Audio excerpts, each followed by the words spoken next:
Hello, good morning. We are going to start shortly. No? We're just going to finalize lang po yung ating YouTube link. For a while lang po.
Okay po, good morning po sa inyong lahat.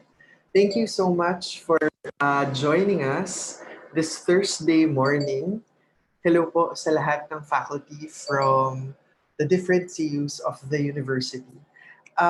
Kamusta po kayo?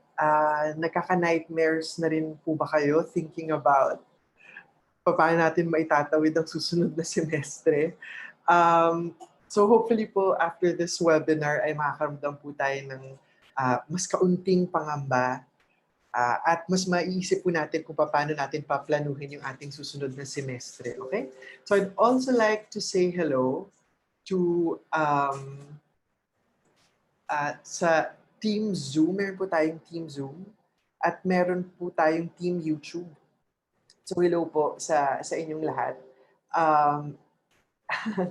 And sige po. So bago po tayo officially mag-start, meron lang po kaming very few reminders. Para po sa mga mahina po ang audio.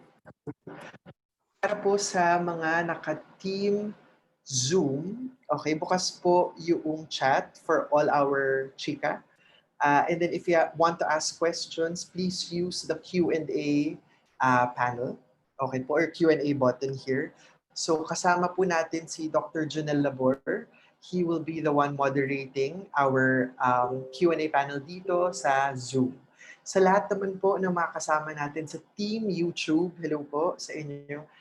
Please use the chat box for your questions and for all your other chika. I will be moderating the YouTube panel. And then, kung meron po kayong mga questions na gusto niyo po tanungin verbally, ang makagawa lang po nun ay mga tao sa Zoom. Okay? So, you might want to raise your hand po and then wait for us to acknowledge you before we begin. Okay po? Wala pa raw po sa YouTube. Okay, so we are going to, sige po, ayusin po namin yan very shortly. Yeah. Mukhang nagkaroon po ng pagbabago dun sa link that they need to access. Okay po. So hindi ko po alam if you have any questions at this point, no? Pero very quickly lang po, I'd like to introduce you po to some members of our team. Kasama po natin si Director Lorelei Grepo. Siya po ang director ng Interactive Learning Center Diliman. Kasama din po natin si Daisy Agaw from the Office for the Advancement of Teaching. Okay po? Are you all ready and excited for our webinar called Course Pack Ganern? Okay? So kung napapansin niyo po ay wala po tayong why doon sa ating mga series of questions dun sa ating title. Ang assumption po natin ay alam na po natin yung dahilan why we're all here and why we have to prepare our course facts. No? Pero in case meron pa rin po pagdududa, sikapin po siguro na ma-cover yan, matalakayan ng ating resource person today. Hindi ko na po tatagalin pa. We have a full day today. So, I would like to introduce you po, no, to our speaker. Sabi po, ang joke po sa kanya, our invited speaker needs no introduction. Yan po ang kanyang special request, no?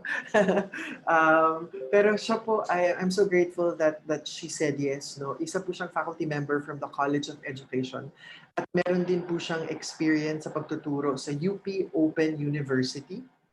Okay? So, please help me welcome our guest for this morning, Associate Professor Portia Padilla. Hi, Portia. Good evening sa iyo dyan, in your side of the world. Naririnig niyo po ako? Naririnig ba ako? Yes Can po. you hear me? Okay.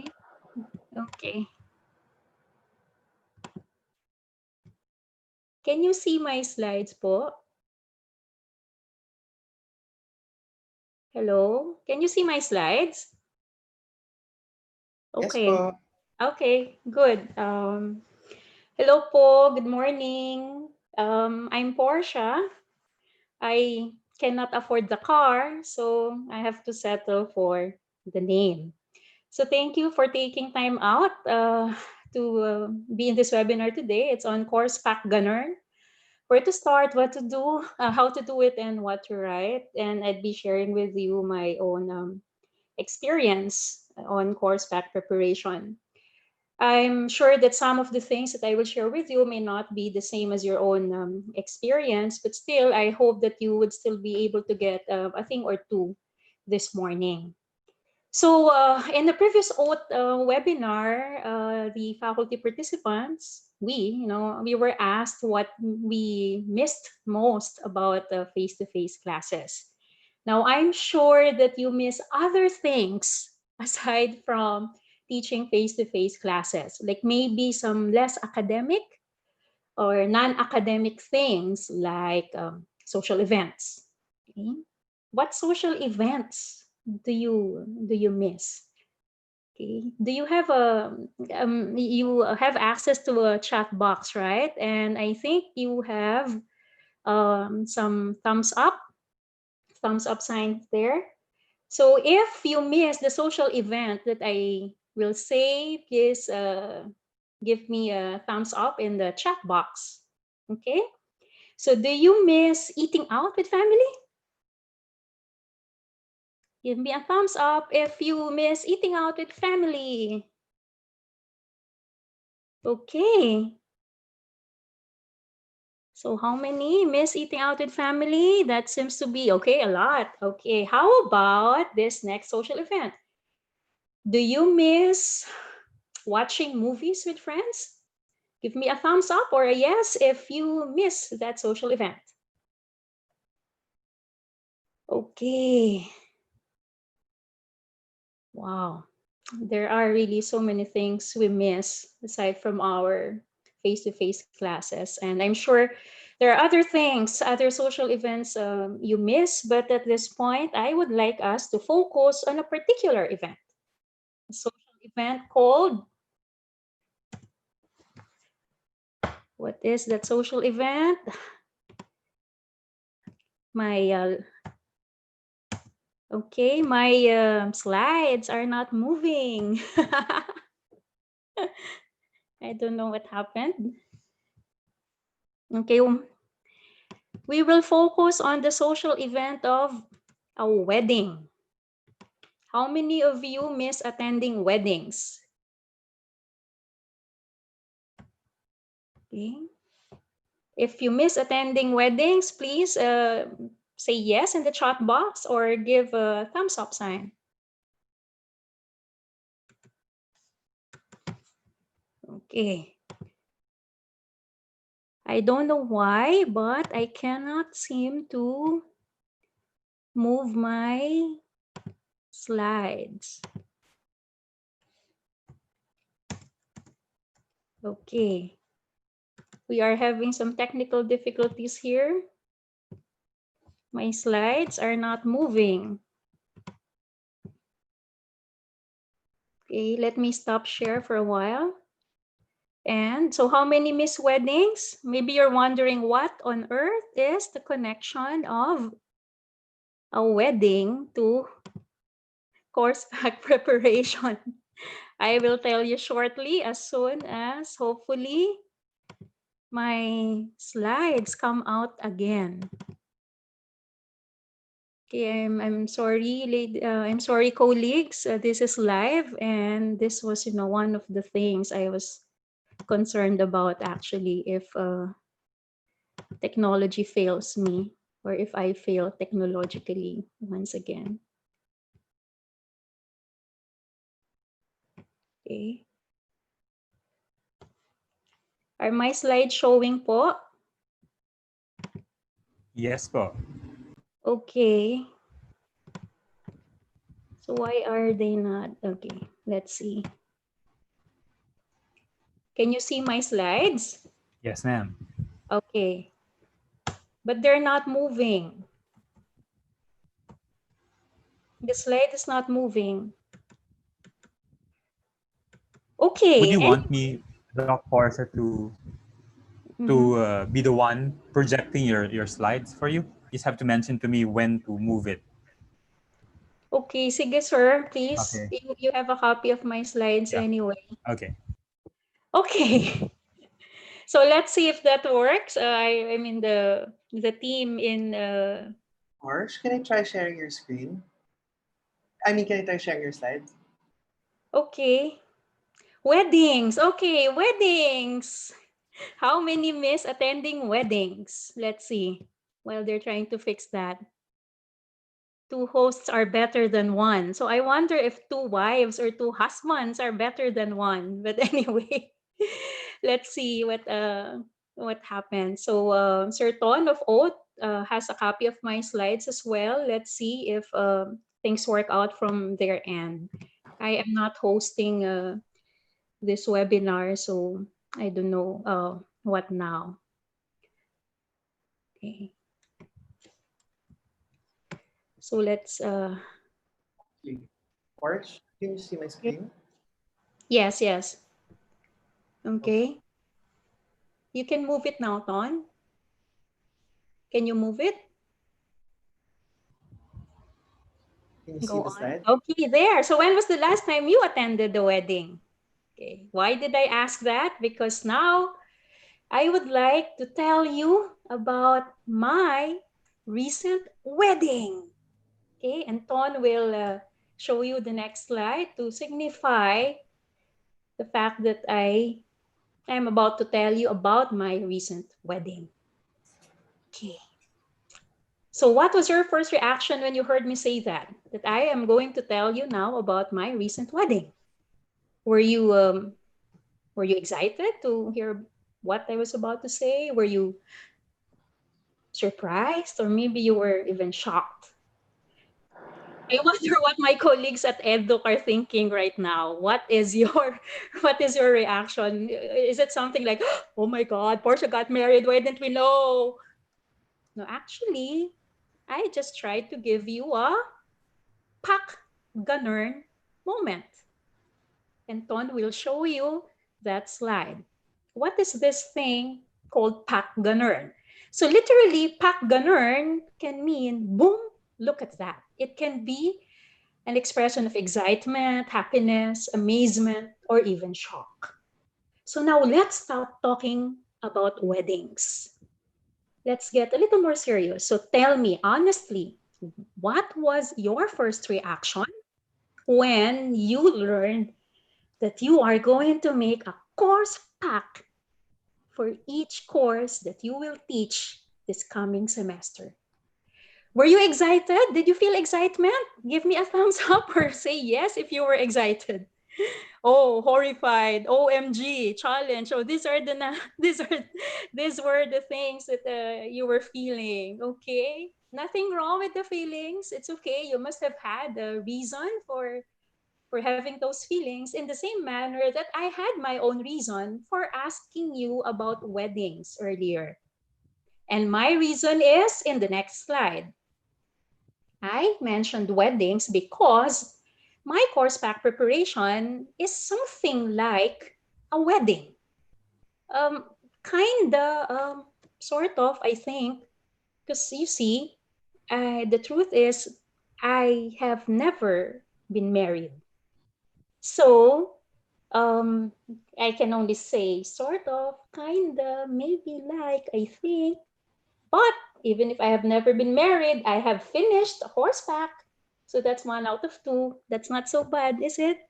Oh, somebody's saying yes to divorce. But anyway, I really wouldn't know. Okay, so I will just tell you something about I know what I know, and that is my own horseback preparation. That is a little like a wedding.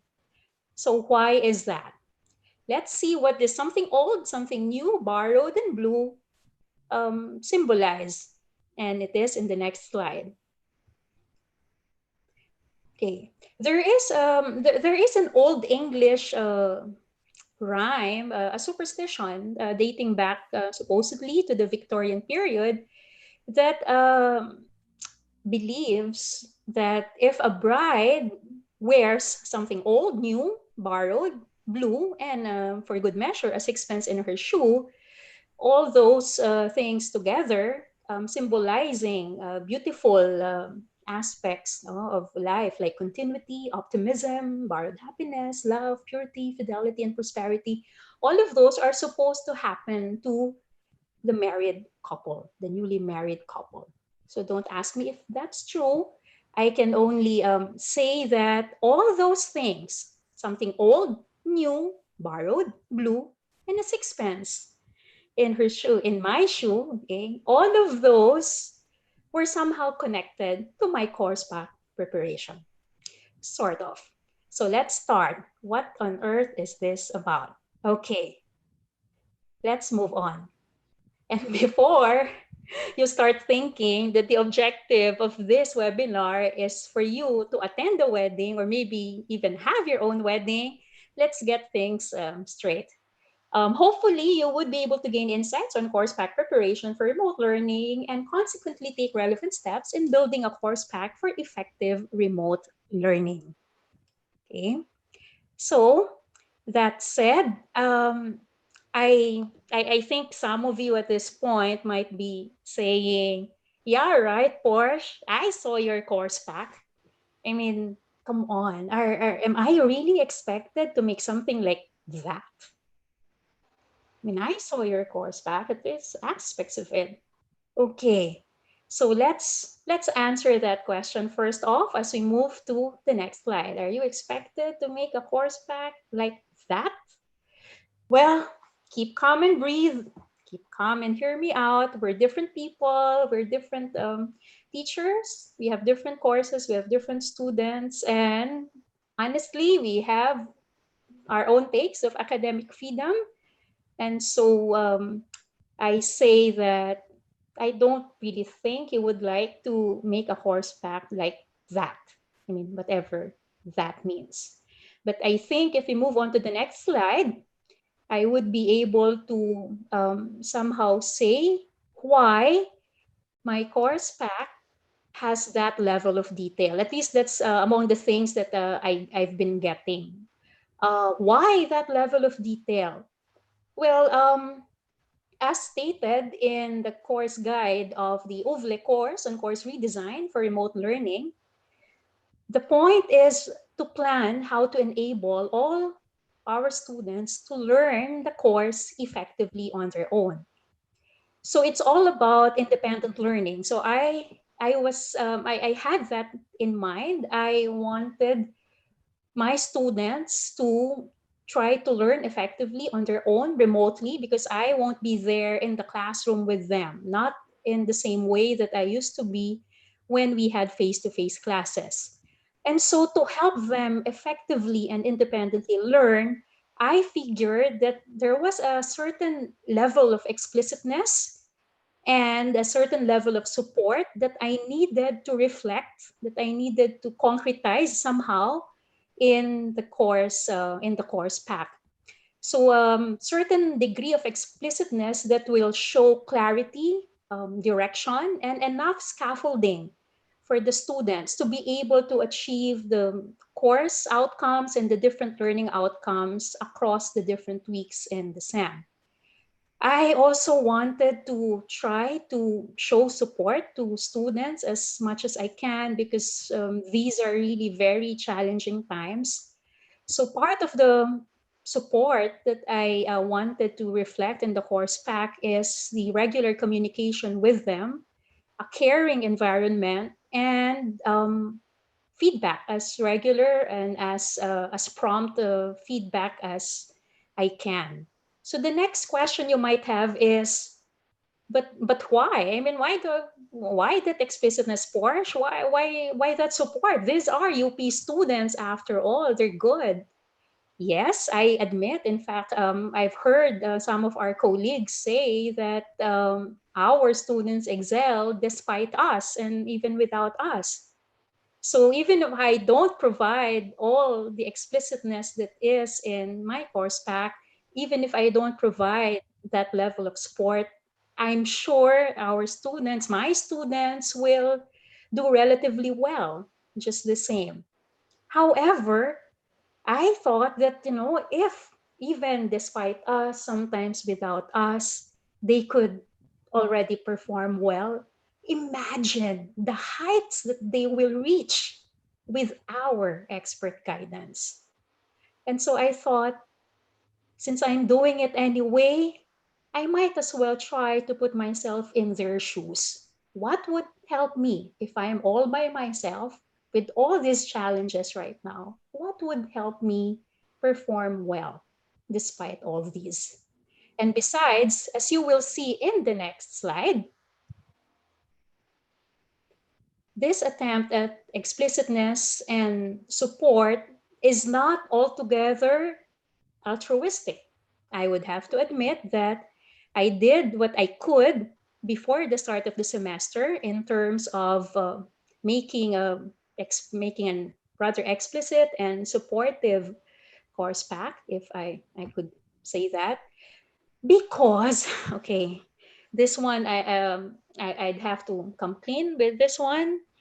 Honestly, I want that level of explicitness and support in the course pack to be clear, because during the semester, I would like my students to be less dependent on me, because I've had experience when I was less supportive and I was less explicit.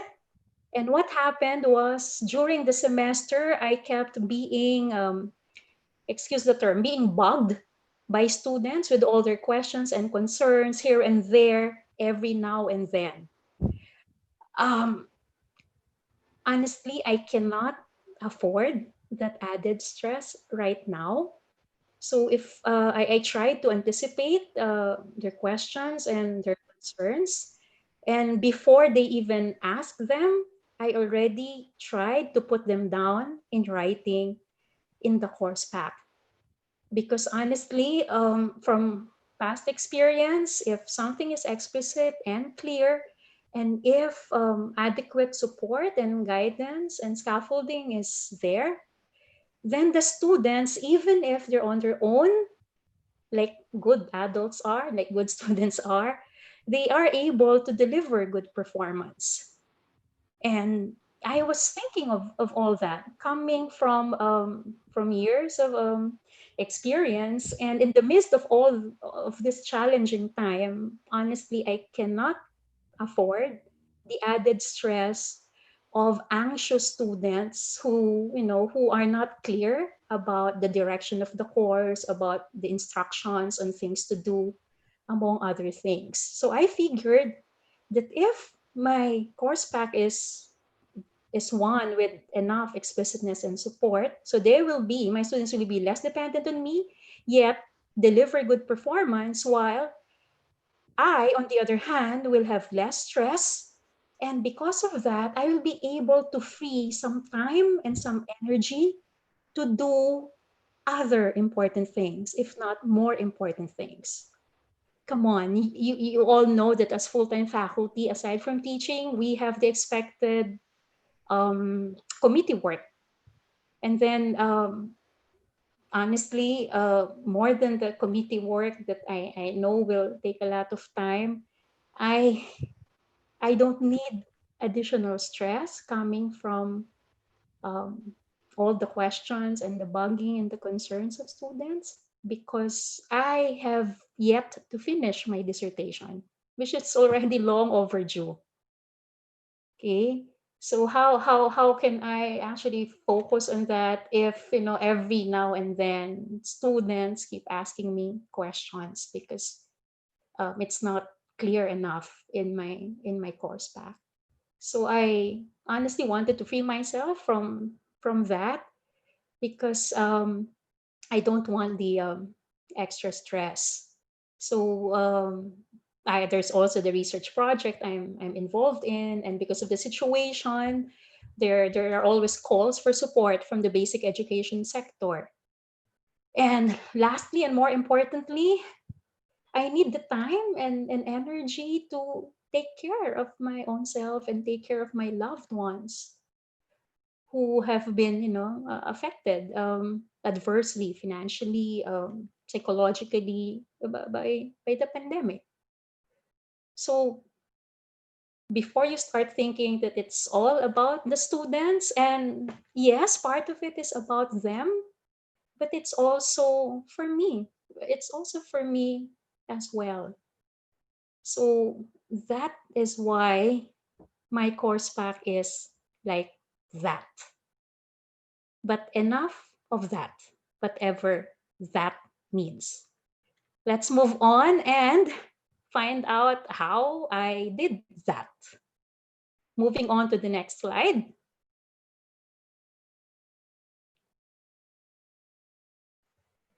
Where I started. Okay, where to start, Porsche? Okay, this is where I started. I started with something old. What was that? Something old? The syllabus. Okay, I started with the old syllabus. Okay, the syllabus that I got is not my own. It was the last syllabus that was used. I mean, it was the syllabus that was used the last time that the course was offered last year. So that's where I started. Something old syllabus. And syllabus like something old, like a family heirloom that's passed, that's given to the bride. Uh, to pass it on, well, you can say that the syllabus is like an academic heirloom that is passed from one instructor to another for the benefit not only of the present batch of students, but also for the benefit of those students who will come after them. It's a way to continue learning. It's a way to continue knowledge acquisition and knowledge creation. But aside from starting with something old like the syllabus, I also started with something new. And we are all starting with something new. And that is in the next slide. The new thing that we are starting with is the new context. It's the context of remote learning, and it's the context of a shortened semester. Well, in the old English rhyme, something new is supposed to symbolize optimism for the future. I know that something new does not always feel like something to be happy or positive about, but like all things new, there are opportunities that come with it, but only when we are open about it, open about the newness, about the change, and open to the possibilities, the prospects, and the opportunities. Think of it as like being like opening a window to let fresh air in. Okay, I know what you're thinking. Sometimes the air that comes in when you open the window is not fresh, it's polluted. But come on, the air in an enclosed room is not exactly 100% clean either, is it? Anyway, so I started with something old. I also started with something new. Maybe you're wondering now, okay, what's the something borrowed? What's the something blue? What's the sixpence? So let's move on to the next slide so that I would be able to answer the questions you must probably have in mind. So we all have this, I suppose. At least this is a shared experience for us, the something old, the syllabus, whether it's obidized or basic, and the new context of remote learning in a shortened semester. So the next question is, so Porsche, given that, what did you do? Well, I have to admit, and I have to thank the System Committee on Remote Learning, particularly the teaching team led by Professor Arinto of UPOU and UP Tacloban, Professor Isip Tan of UP Manila, Professor Prime Garcia of UPOU, and Professor Grepo, who's with us today, UP Diliman. Their team was the one responsible for the online course that is at UVLE. It's the course redesigned for remote learning. So I enrolled in that course, and I tried as much as possible to follow the guidelines and the principles that have been recommended in that course. So the course is still up there. It's up and running. So if you want to go there, you can just enroll and learn from the experience yourself, because what I will be sharing with you is just it's so tiny compared to all the things you will learn there. So I have to thank them for that. And so you have that context, you have that springboard. So we move on and talk about my course pack experience further. And the next slide will tell you that, okay, the next slide disappeared, but that slide was that slide was simply a screenshot of the website of the UP system, and there's a new site all about remote learning. So if you don't have time to go through the whole course on course redesign, the different steps for the preparation of course pack are there uploaded in that site. Okay, enough of that. In your own time, I'm sure you can check those things out. Okay, Ton, we can move on to the next slide. We go to the first step. How to do it? How did you do it, Porsche? Step one, learner analysis and context analysis. Okay, we all know that we don't have the necessary information about our incoming students yet. However, UP Diliman CRS added some questions when the students upload their student profile. So during the batch runs, we will be able to receive as instructors the relevant information on gadget and connectivity of the students who have pre-registered for our respective classes. However, we will not receive that information until later. So what I did was try to have some kind of some what is it, some working, quote unquote, working information about my prospective students. They are graduate students. Normally, usually they are basic education students, basic education teachers, and we have been receiving more and more news about school closures, particularly of small private schools. So our graduate students at the College of Education are among the severely affected sectors in terms of the economic effects of the pandemic. So what I set as some kind of a working information is that my students are not from the upper classes.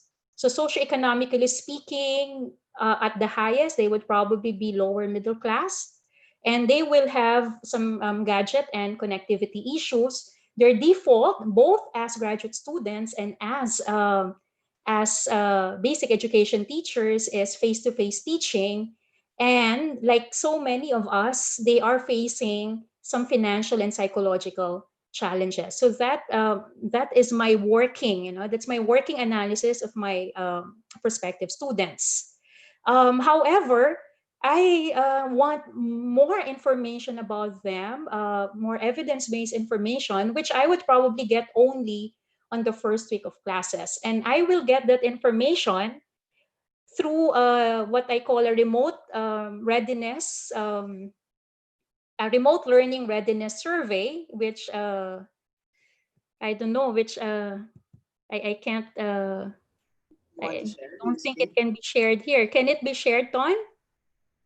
I will stop share. And then can you try? Okay, let's see.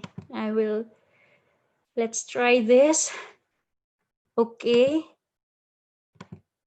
can you see it? Yes, we Hello? can. Yes, we can But it's see it. a little.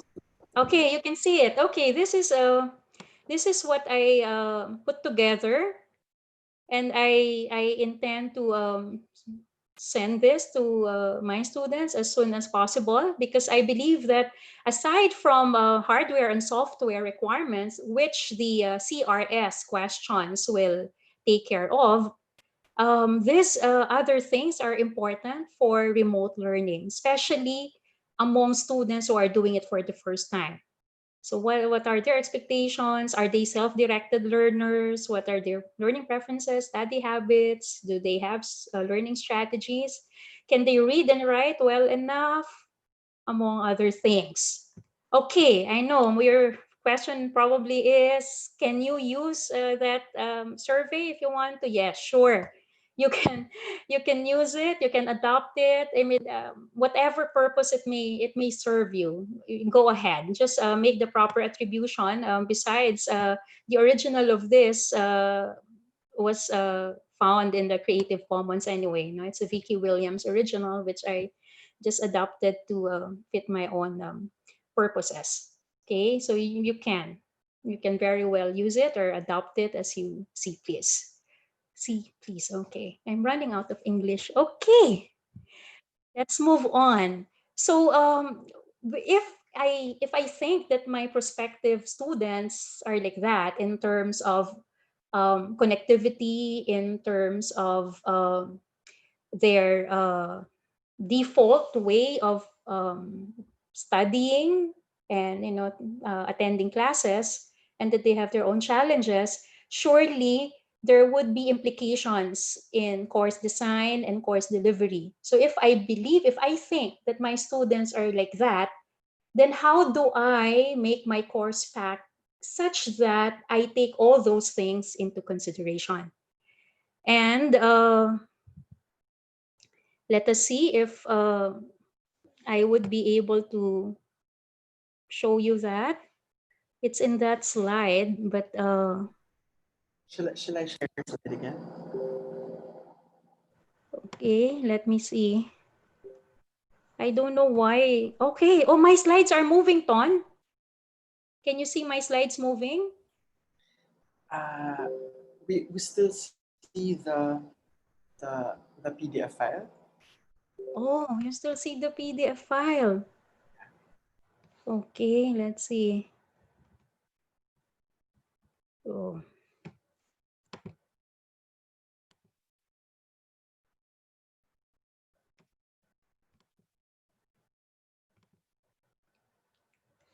What do you see, Ton?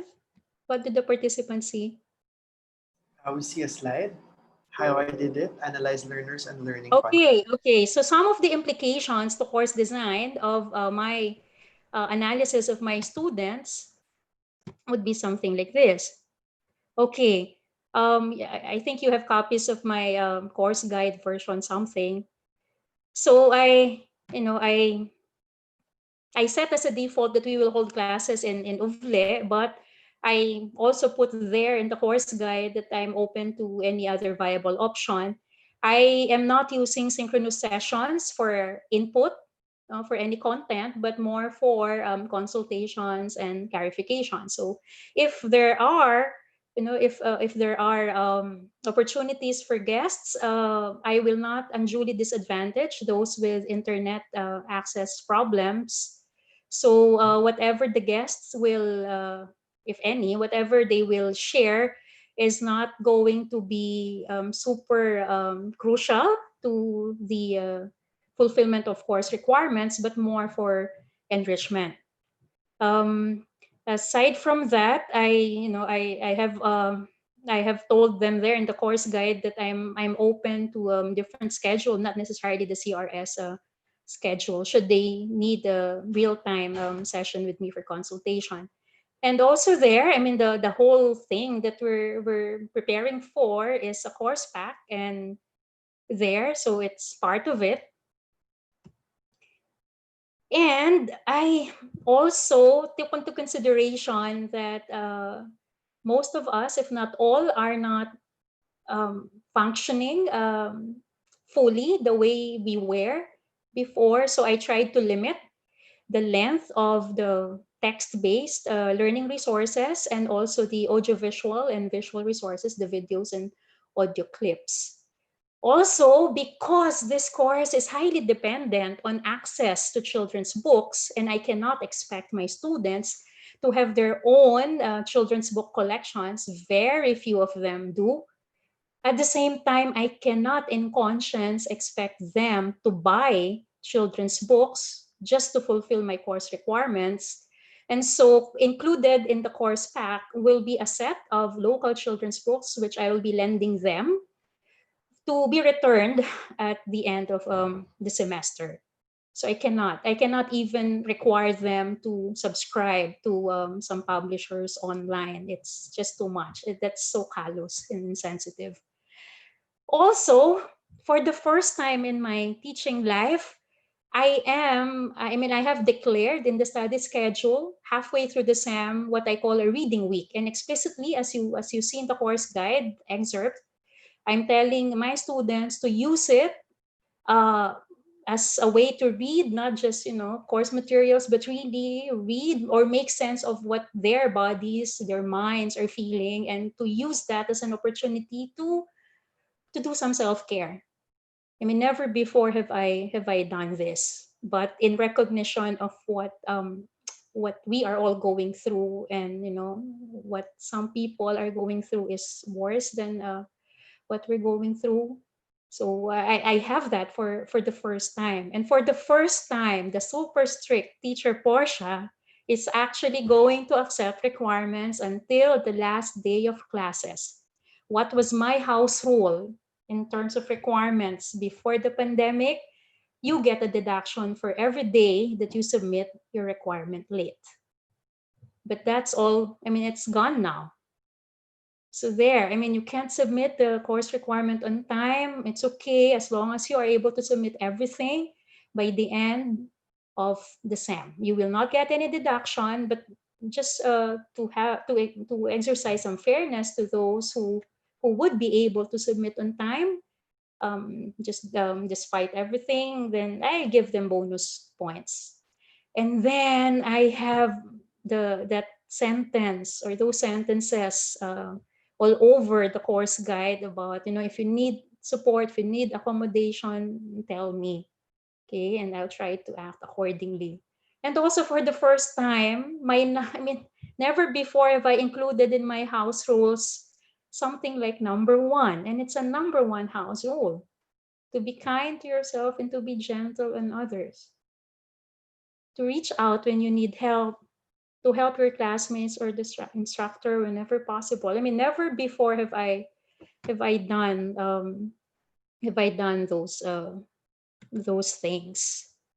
So in terms of delivery, I know that included in my course pack are learning resources which are in video format. But I have to take into consideration that I might have a student or two who might have problems not only with internet connection, but might also have problems with the gadget, might not even have a laptop. And so I have started collecting the transcripts of the videos of the transcripts of the videos that I used as learning resources. It's embarrassing to admit, but thanks to this course pack preparation, I discovered recently that YouTube can actually auto-generate a transcript in English. Okay, so you learn something new every second. And those are just among the implications to course design and to course delivery that I was referring to as a result of my analysis of my prospective learners and their learning context. Now we move on to the second step: organize the content. Again, the syllabus rules where this is concerned. Now I'll show you the syllabus that I started with. I don't know if you can see it. Can you see it? Can you see the syllabus? Yeah. Can you see it, Ton? Can the Not yet. participants see Not it? yet. Huh? Di ba? Not yet?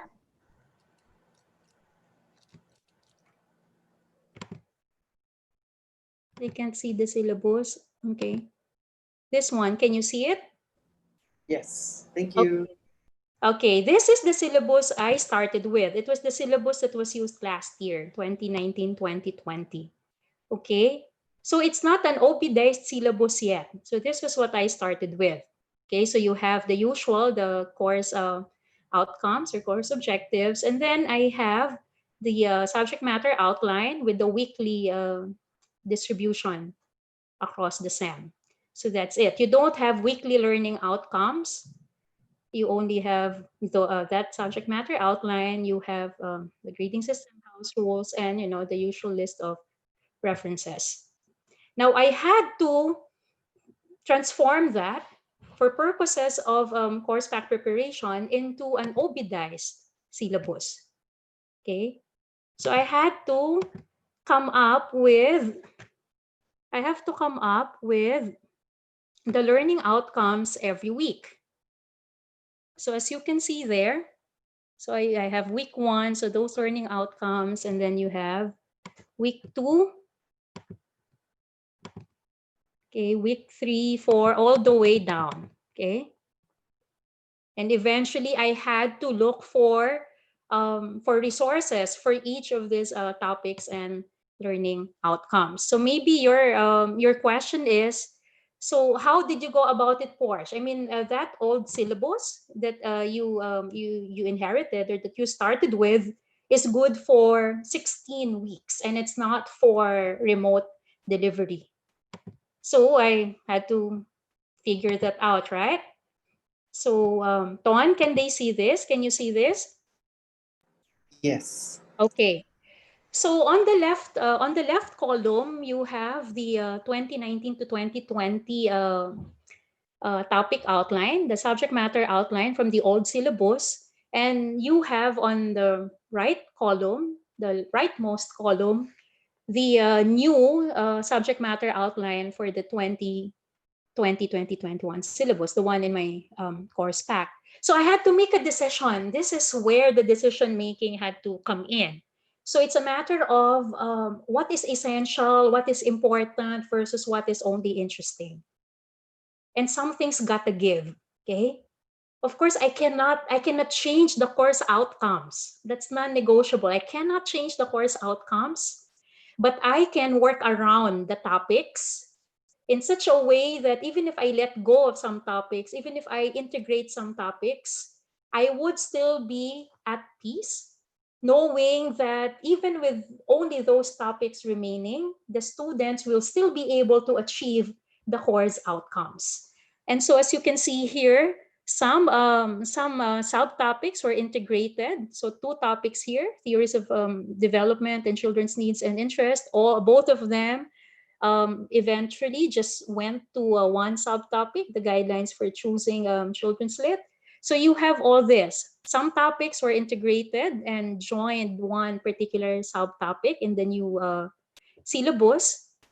So some were retained as separate subtopics, and then you have a subtopic I discarded. Like for example, young adult literature. So instead of considering it as a separate subtopic or a particular type of literature, I just decided to integrate it along with the other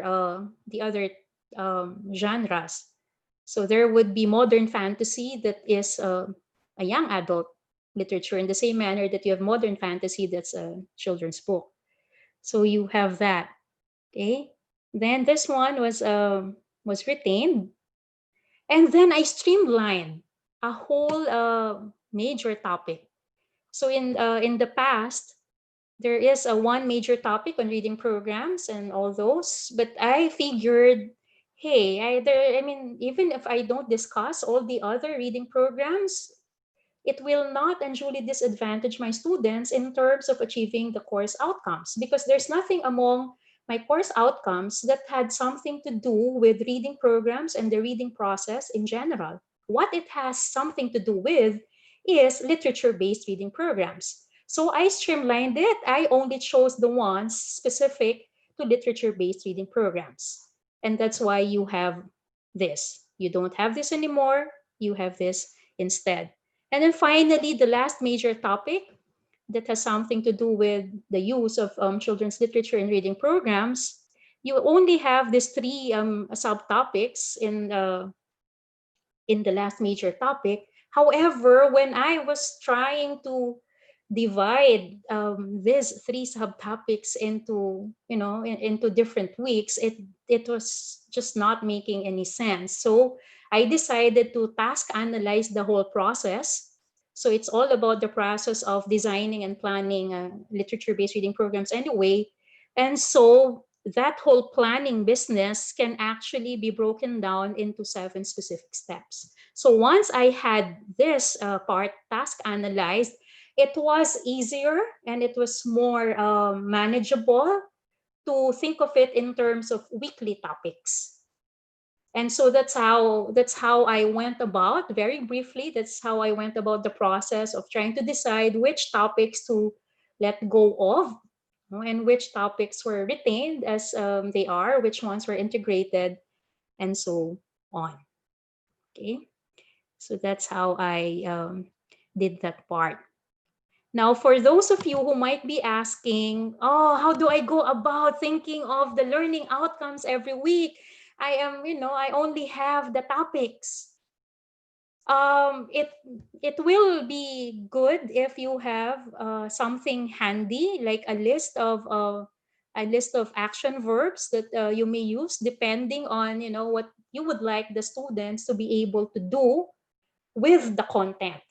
So do you want them to choose their favorite genre? Do you want them to choose the best approach to something?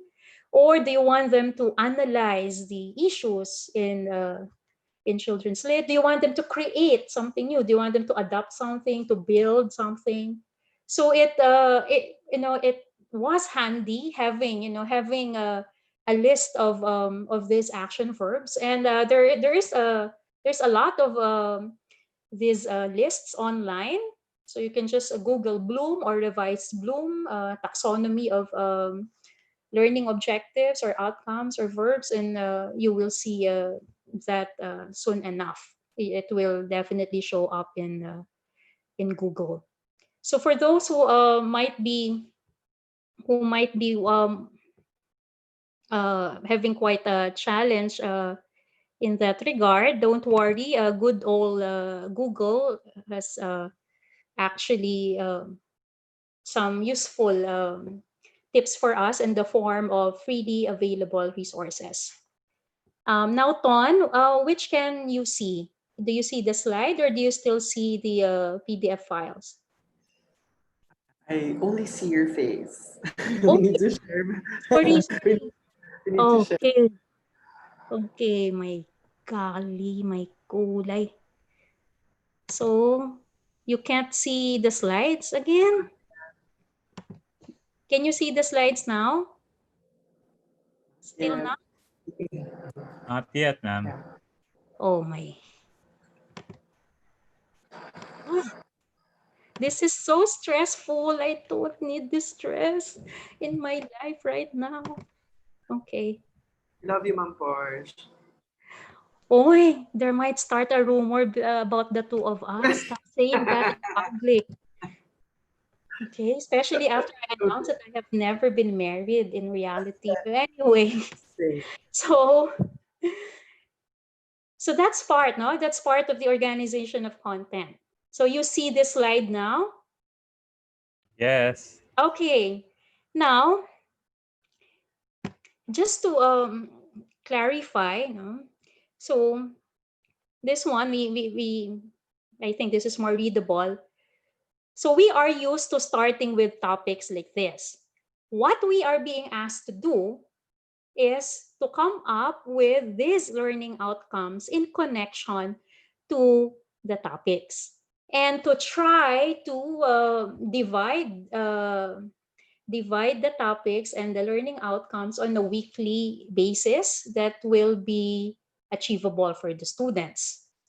So the basic difference simply is a topic is the subject matter, the content, like this one, for example. So normally it may be taught or learned through a lecture in the face-to-face, or through a video recorded lecture, maybe an article, a book chapter, or a video, for example. Now, the learning outcome is actually what students should be able to do with that particular content, with that particular subject matter. So, for example, after you have asked students to read a particular article, what then?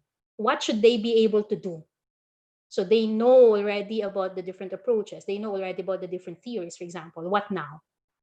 Okay. So that is where you decide on what particular learning outcome you want for the students. So that's the basic difference between the two. Okay. And also part of the organization of content is this time on task. It was my first time to learn about this in that memo and in that webinar. So apparently, if we have a 3-unit course, that means a minimum of 114 hours of student workload for the SEM. So this course, ADR 221, is a 3-unit course. And if the semester lasts 14 weeks, this translates, okay, 114 divided by 14 translates to approximately 8 hours of student workload every week. That was my, that was what I pegged the workload to be. It's minimum because I used 100, 114. I could very well use the 48 there times, 3, but I chose the smaller one. Okay. So there, I was operating on that. I have a maximum of 8 hours. So what can students realistically do in 8 hours every week? So I designed the course such that more or less the student workload for the week does not exceed 6 hours because they have major course requirements to take care of anyway. Plus, I had to, as I told you before, I had to have a reading week. Now, actually, come to think of it, I only planned for 10 course content weeks. So in my course guide, my course pack, week 1 is not about content. It's about the very crucial first week of orientation, leveling off, and trying to see where students are, how they are, and all that, and trying to see if you need to make adjustments in the course.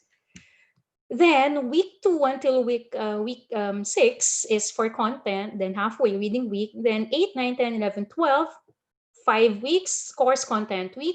13, I did not schedule anything. It's for submission of final requirements. And then week 14, because I don't have any final exam anyway in the course. It's basically written requirements. So I figured that I'll just move the integration period to the last week after they've all, been done with the course, and no more worries and no more stress. So 10. So technically and strictly speaking, I only prepared for 10 content weeks. Okay, 10 regular content weeks. So it wasn't easy, and so that's why I showed you, that file with all the arrows, what happened to the topics here and there. So I repeat with the 10 content weeks that I had to choose only the most essential topics that were needed to achieve the course outcomes or the course objectives. Everything else that may be interesting but not directly connected, not integral to the achievement of course outcomes, I either discarded or streamlined or integrated, so that I could pack everything in 10 weeks, in 10 lean and mean weeks. Whew, 10 weeks, okay? 10 weeks from the usual 16. That's quite something. Okay, so those are the first 2 steps. And right now, I hope you can keep calm a little and maybe ask questions before we move on. Before Okay, we, ma'am. yeah, so Yeah. glitches, So I hope there, you can catch up. there are already questions for you. Let me begin by the very first question from Professor Elizabeth Tan. Is the weekly outcome necessary or mandatory in designing one's course pack? So some topics are shorter, some longer. So outcomes are based on each topic, right? So again, let me reiterate the question: is the weekly outcome necessary or mandatory in designing one's course pack? Um, Ma'am, based on I mean those steps that I showed you and the way that I tried to do my course pack was based on those steps and those principles and recommendations from the course we designed for remote learning course. Um, we are being asked to come up with weekly learning outcomes, and in my own experience, there are weeks when my outcomes are just when I have only one learning outcome, because I mean the it so happened that the topic for that week was not a heavy topic. That's why I also put in the course guide that some weeks are relatively heavier or lighter than others. But there are other weeks when I had 2 to 3 learning outcomes. So I think, ma'am, where that is concerned, it would be very helpful to have at least one weekly learning outcome. So maybe for that week, the students will have a lighter week, but in the next week, the topic could be heavier, and maybe the learning outcome is more than one. At least that is from my own experience. Okay, thank you, Miss Portia. So the second question comes from Professor Nina Cadiz. Is it necessary to write a lesson plan or a course pack, or would my PowerPoints per lesson be enough? Okay, ma'am, I will answer that question because I think what you're asking has something to do with step 3, the next step. So I think that's my sign that I should move to the next step if we want to finish all the steps and have time for questions. But you can get my email address from Sir Ton, and maybe later after the webinar you can stay. I can stay, and yeah, we could talk about the other questions that you may have. Is that fair enough po? We will move on to the next step because your question has something to do with the learning resources. And after Okay, that is the fourth step, the learning activities. Would that be okay? Can we move on po? We sure. can go back to the questions later, or is there something, Sir Janelle, is there something specific to the first 2 steps? Well, Maybe we can the have one of the one questions would question be, specific what to the is first 2 steps. what is the best time to conduct the survey that you've flashed a while ago? Honestly, what I'm planning to do, oh my God, this is recorded. I mean, the admin might run after me. What I plan to do is as soon as I receive the list of pre-registered students, I will send them the survey right away. So I have more breathing room and elbow room to make the necessary changes before the course packs are um, are distributed to the students starting September 1. So the batch runs, I believe, would start next week, right? So hopefully, I would be able to. I mean, hopefully we have students who will enroll in grad school in Edo. Otherwise, we'll be underloaded. Anyway, that's actually cheating my way into it, but because technically they shouldn't be doing anything until classes start on September 10, right? But that's what I plan to do, ma'am. I'm going to cheat my way into it and see if I receive the information from the CRS about my prospective students, pre-registered students, and I get their email, and then I send them that. That will give Okay, me some time to make the necessary adjustments. right. Otherwise, it's on the first week of classes, Okay, by which time we could all be harassed trying to orient, trying to level off with all of our classes, and trying to start the sem in as good a way as we can, despite all the toxicity that sometimes comes with our work, especially during this time when we're supposed to be on teacher's leave. So I hope that answers the question po. okay. So is it okay to move on, or Sir Janelle, are there still specific One more que- question. This is the top one question in the Q&A. Uh, okay. The question is, can you advise us with what is the bare minimum, provided that the time to prepare the course packs is not sufficient? So, what should be Okay. the minimum? Maybe that question is best answered after we've walked through all the steps, Okay. because right now we've only walked through the first two steps. So I will pick up that question later. So I'm sorry, colleagues, but I think later, after all the steps, will be a better time to answer that question. Okay? So with or without your permission, we will move on, huh? Otherwise, we might not be able to finish because there's just so much. Okay. What can you see? Hello, We Ton? are seeing your slide on keep calm and ask questions. Okay. But it's not, I can't keep calm. It's not moving. It's not moving. I Can you think try again? when Ton did okay. They're moving now. Can you see them? No, not yet. Oh, okay. Let me see.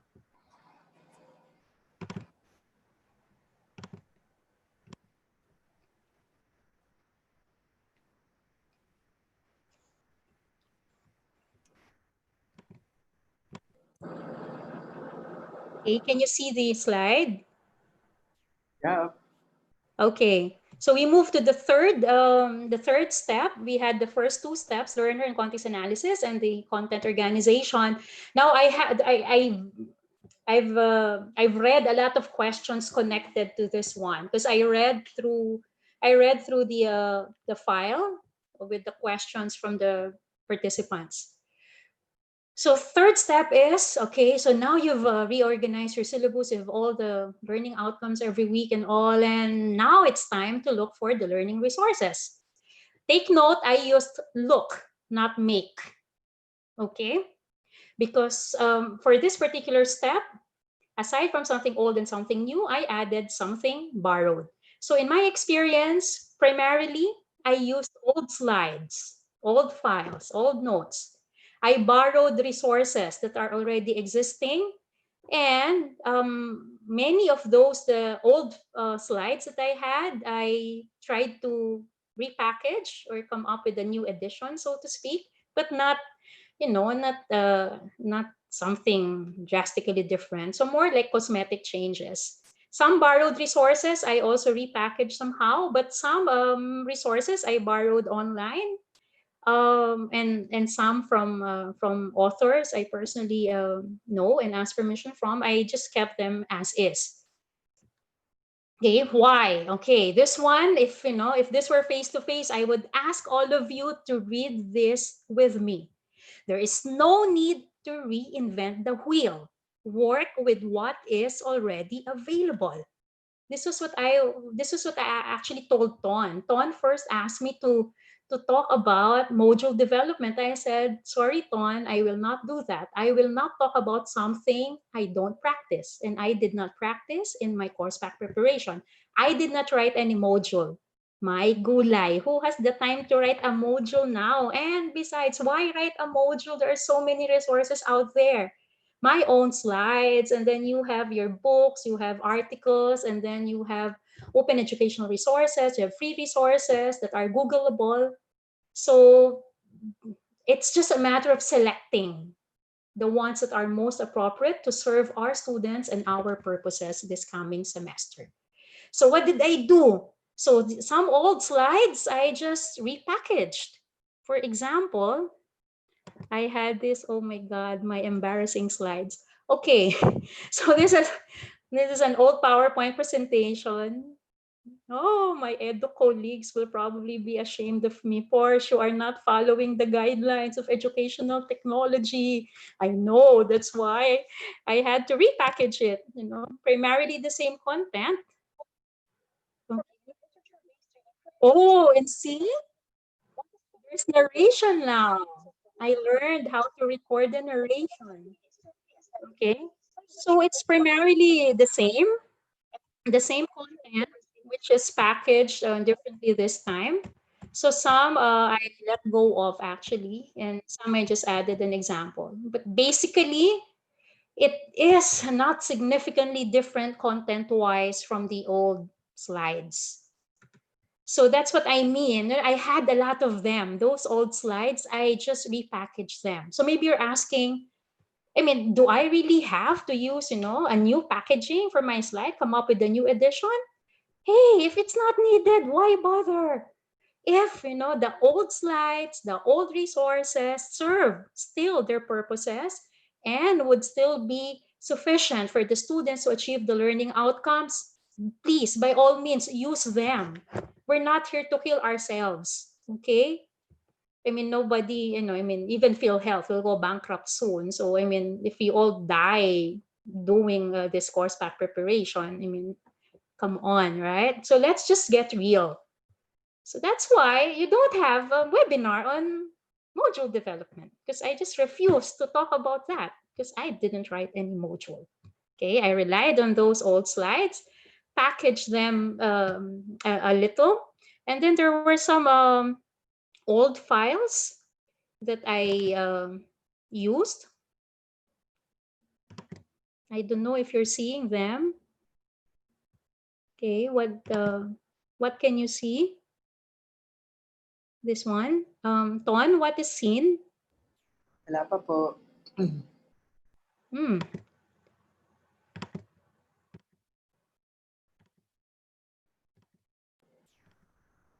Okay. This technology thing. Let's just go back to my slides. So even my slides are not seen, Ton? Hindi pa po. Oh, gosh. Ay! Live po tayo. Wala akong grace under pressure. Okay. Thank you. We see it. There. So you can see it now. So what is my point really? I will not show you the others because they don't seem to be cooperating. So I showed an example. You have those old slides, which in now 5 years removed from the last time I taught, I suddenly see to be ang pangit. Not that my new repackaged slides will pass the standards of MassCom. No? Those are just PowerPoint presentations with narration, and then they became videos because I exported them as MP4, exported them to MP4 video format. So there, so old slides with new packaging. If no new packaging is needed, don't repackage anymore. But if you need some updating, by all means, it's like a new edition because maybe there's a new content that has to be added. Then we're duty bound to add that, of course. It's not moving again. I think each time that I click a link, something happens.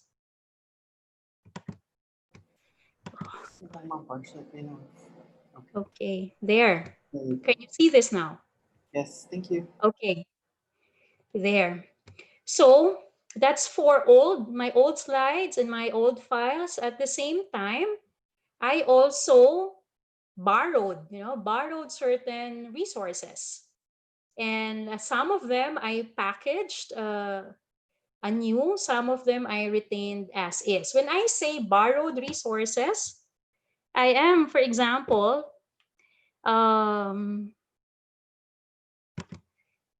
referring first and foremost to the good old reliable Google search and see what is freely available there. So like that one. So many, and then I had to choose, and yeah, this serves my purpose. It's a less than 15-minute video. It's too long by the standards of the committee because the recommendation is for the videos to be limited to 6 minutes, and I was not able to follow that consistently. And then so you have that. See, so I actually use this resources, but there's also print-based. So there's this free article that I found, and it fits my purpose perfectly. So those are the things, some of the things I said that I borrowed. So I'm showing you first those that are freely available online without any copyright issues. I'll get into the copyright issues in a while. Okay. And then also I literally borrowed from people I know. Like, I don't know if you're listening. Salamat po, Teacher Lelaine Aquino. You agreed to lend me. You agreed to have your article shared in my course pack. So Teacher Lelaine Aquino of Department of English and Comparative Literature of the College of Arts and Letters. Salamat po, Teacher Lelaine. Salamat, mahal mo ako, kaya pinahiram mo, pumayag ka. Feeling ko tuloy, makdo ako, kaya love mo ako. Okay. So the others, I borrowed from my former students. And then I just, I just chose the parts which would serve the purposes of my class this coming semester. So what's the point? Okay. The point is, I believe that there are people out there who have done things better than I have, who have more expertise. And so I would like to stand on their shoulders. And hopefully, when I stand on the shoulders of giants, I will be able to I'll be able to experience their expertise rubbing off on me, and that their knowledge and understanding will not only rub off on me, but also on my students. And eventually, I hope that we will be able to build on that knowledge and understanding. So it's amazing what we can see and what we can do when we stand on the shoulders of giants rather than stepping on each other's toes. But aside from those free resources that I found online and resources that I borrowed from real living people, there are copyrighted resources. I tried as much as I can, as recommended by the teaching team of course redesign, to use open educational resources or OERs, but I couldn't find what suited my purposes. So I ended up really with some copyrighted, using some copyrighted material, print material.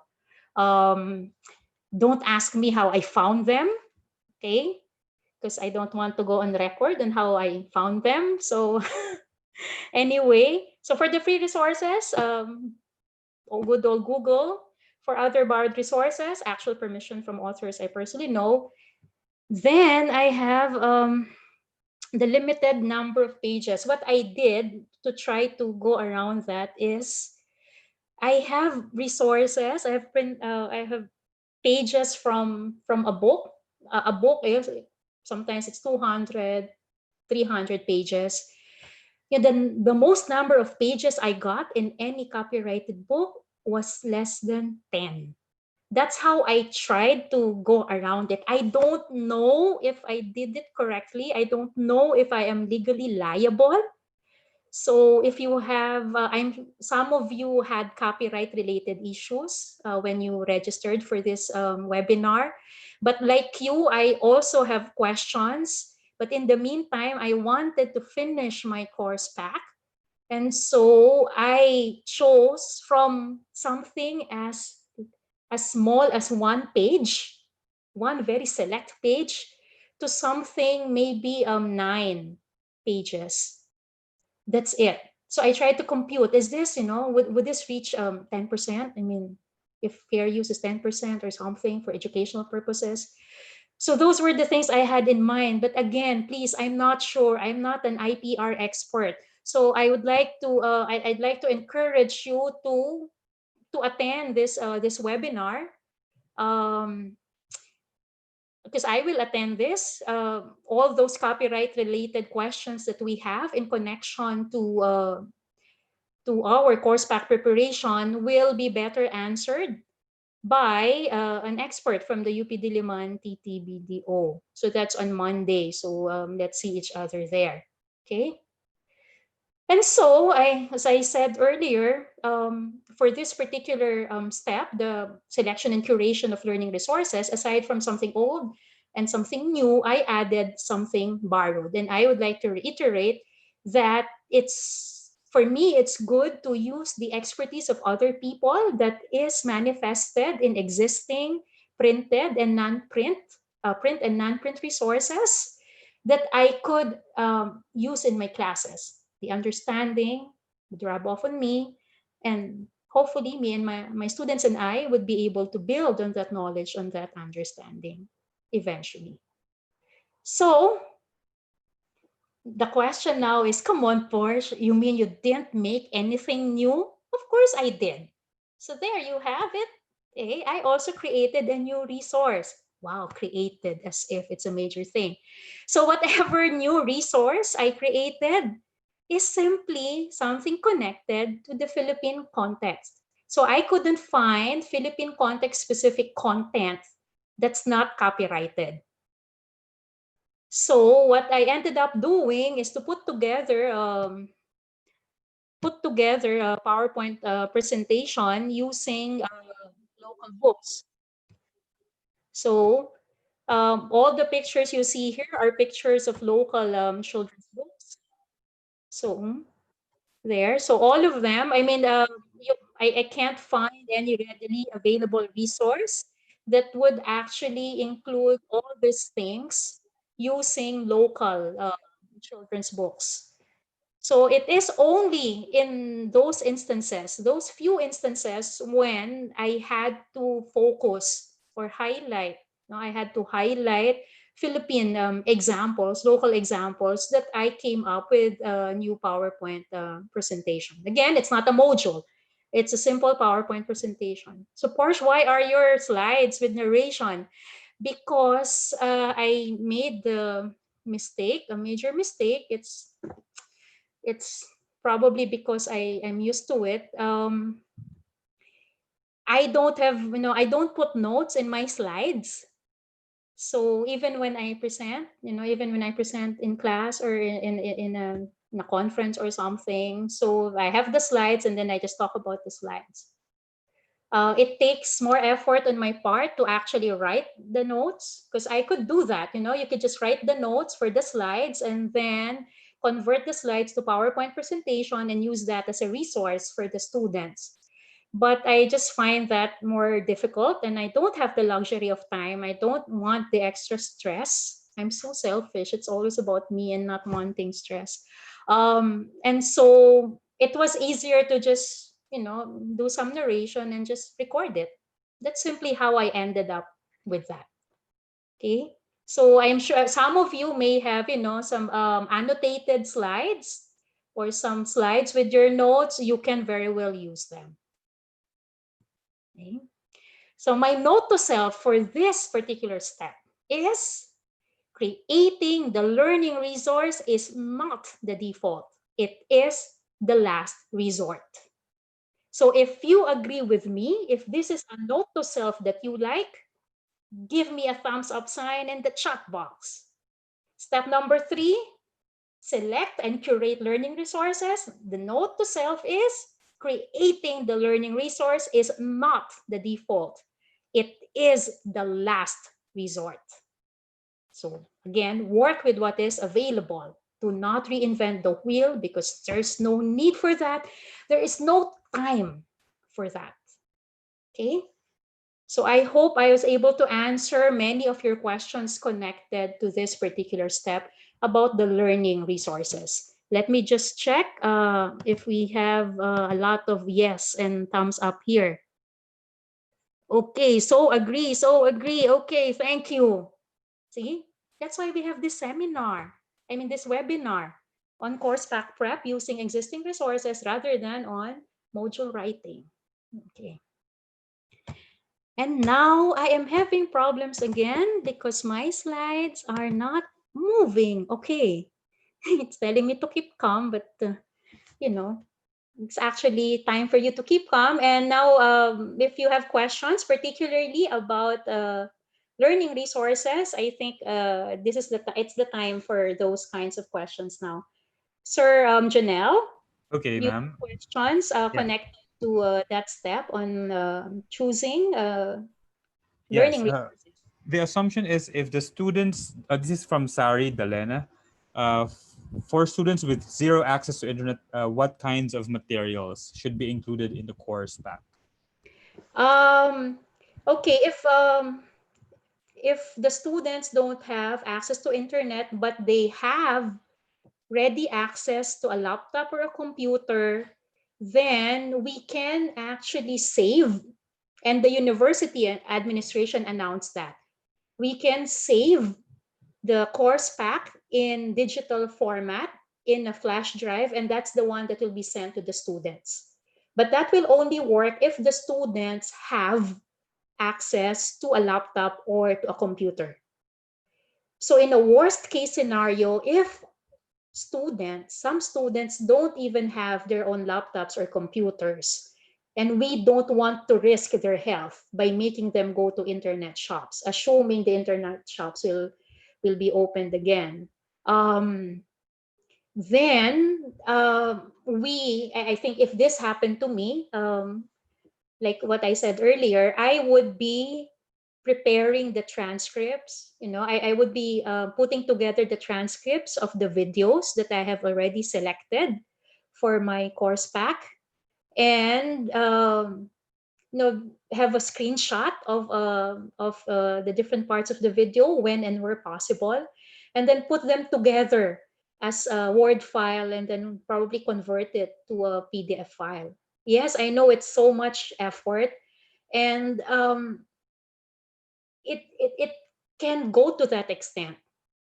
I am not expecting that all students will be like that, but I have to be prepared for the possibility that I may have a student or two who doesn't, or who don't even have their own laptop.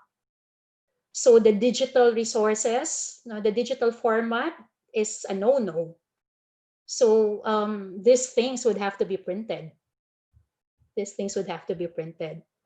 And so those slides of mine with narration, then I just upload them to YouTube. I had learned to make my own YouTube account. Wow, I'm so proud over nothing. Uh, then so I've auto-generated the transcripts. And because those so-called videohan are just really PowerPoint presentations, I have started putting those things together in anticipation of having a student who might not even have his or her own laptop. I am willing to go to that extent because the thing is, when I was a young student, a new student in Diliman, I was a first year undergraduate student. I actually submitted papers that were handwritten. And looking back, what would have happened to me if Dr. Cleofici and Dr. Aurora Gaceta refused to accept my handwritten requirements? You see, I did not have any access to a typewriter or a computer at the time unless I paid for it. You had to rent per hour, or you had to have somebody type it for you per hour, or go to a shop and pay by the hour for use of a computer. So I mean, not all of you have that kind of hugot, but I believe that naniniwala ako na kahit wala kayong ganong hugot kagaya nung sa akin, naniniwala ako na ang mga guro ng mga iska at isko ay makatao at pipiliin nilang tulungan ang ating mga iska at isko na nangangailangan ng dagdag na suporta sa panahong ito. Kung naniniwala rin po kayo na makatao ang mga guro ng bayan, bigyan niyo naman po ako ng thumbs up dyan sa chat box.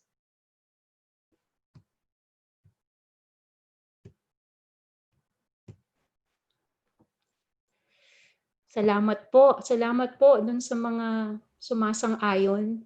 Okay. Ayan po. Hindi niyo po kailangan magkaroon ng hugot gaya nung sa akin. Alam naman po siguro natin, kaya nga po merong programang kaagapay, kaya nga po biglang natigil yung mga klase nung nakaraang semestre dahil ano po, mga ilan, 20% ng ating mga estudyante ang talagang hirap pagdating sa teknolohiya. Dala na rin ng kahirapang pang-ekonomiya. Kaya sana po kahit wala kayong hugot gaya nung sa akin dahil tayo ay mga guro ng bayan, guro ng ating mga magigiting na SCATSCO ay panahon po ito, tamang panahon para bigyan natin sila na mas nangangailangan, yung mga nasa laylayan na mas dagdag na suporta. Wala pong iwanan. Sabi nga, walang iwanan. Ayan Okay. po. So, We ayan still po. have time for one more question, Po ma'am. at makikinig sa inyong mga tanong kung sakaling hindi ko pa nasagot yung mga tanong tungkol. Ang dami pong tanong dun sa mga learning resources na yun. Sige po, Sir Janelle. Okay. Maybe So, maybe 2 questions. right. What if daw po ang tinuturo nila ay foreign language? Will the curation help if you are introducing a new language to a set of students? Um, I personally don't know what is available out there in terms of curation of resources and how good the resources are out there. But having taught second language a long time ago, to non-native speakers of Filipino, non-native speakers of English like me, um, um, one of the most effective ways of learning a language is to actually use it. So I could imagine that maybe more synchronous sessions will be more like it, so that there would be that conversation, the actual use of a language.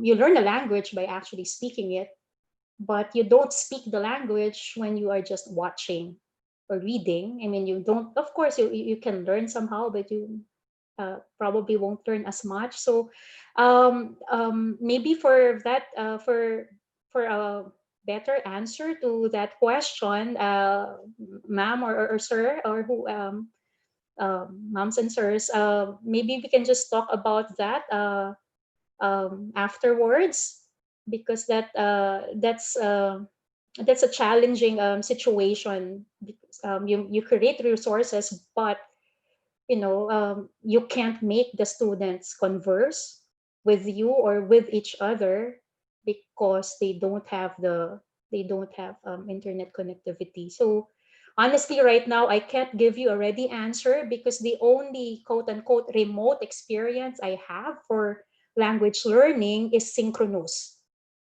Okay, so you have the yeah you have what's that, you have a lot of Japanese trying to learn English, and then Koreans, among other things. So uh, I can't come up with an answer for that right here and right now. I mean, that's all I could give you for the moment, ma'am or sir, or moms and sirs. Okay, that's all. Sir Janelle, anything else connected to resources? That will be all. The others are generalist questions that we can perhaps answer at the end of your presentation. Okay, let's move on to the fourth step, because the fourth step has something to do with what was mentioned earlier about making lesson plans. Okay, before I answer that question, let's recall that we have walked through those 4 steps. Assuming that we have done all those, we have the learning resources. So now what? So how do we proceed from there? Now, this is the step where writing has to be done. So what to write? This is the fourth step. We design the learning activities. This is where we write what are called the study guides. They are not lesson plans, they are study guides. So like in the previous steps, or at least in the previous step, my experience here is also something old, something new, and something borrowed. Something old. What activities were old? Oh, good old-fashioned workshop. So how can you do that, Porsche? Well, it's asynchronous, so I make them work with each other. Discussion, good old discussion. It's going to happen in Uvle or any other platform. I understand that youth what's that? Messenger and Facebook and YouTube are more accessible than other websites because of promos from telcos.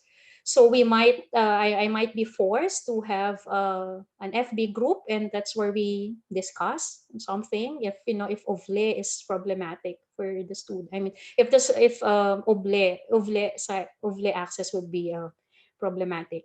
Also, I borrow the um, an activity. I don't know really who thought of it first, but Think Pair Share. I used that in a few weeks, no, a couple of weeks in my course pack. And then of course we have something new. There would be a greater use of LMS, like in this case, OVLE, assuming best case scenario that the students actually have access. So this is my OVLE classroom. It's ready. So this is where I have discussion forums or discussion fora. So DF1. So it's what do you call that? It's organized by week.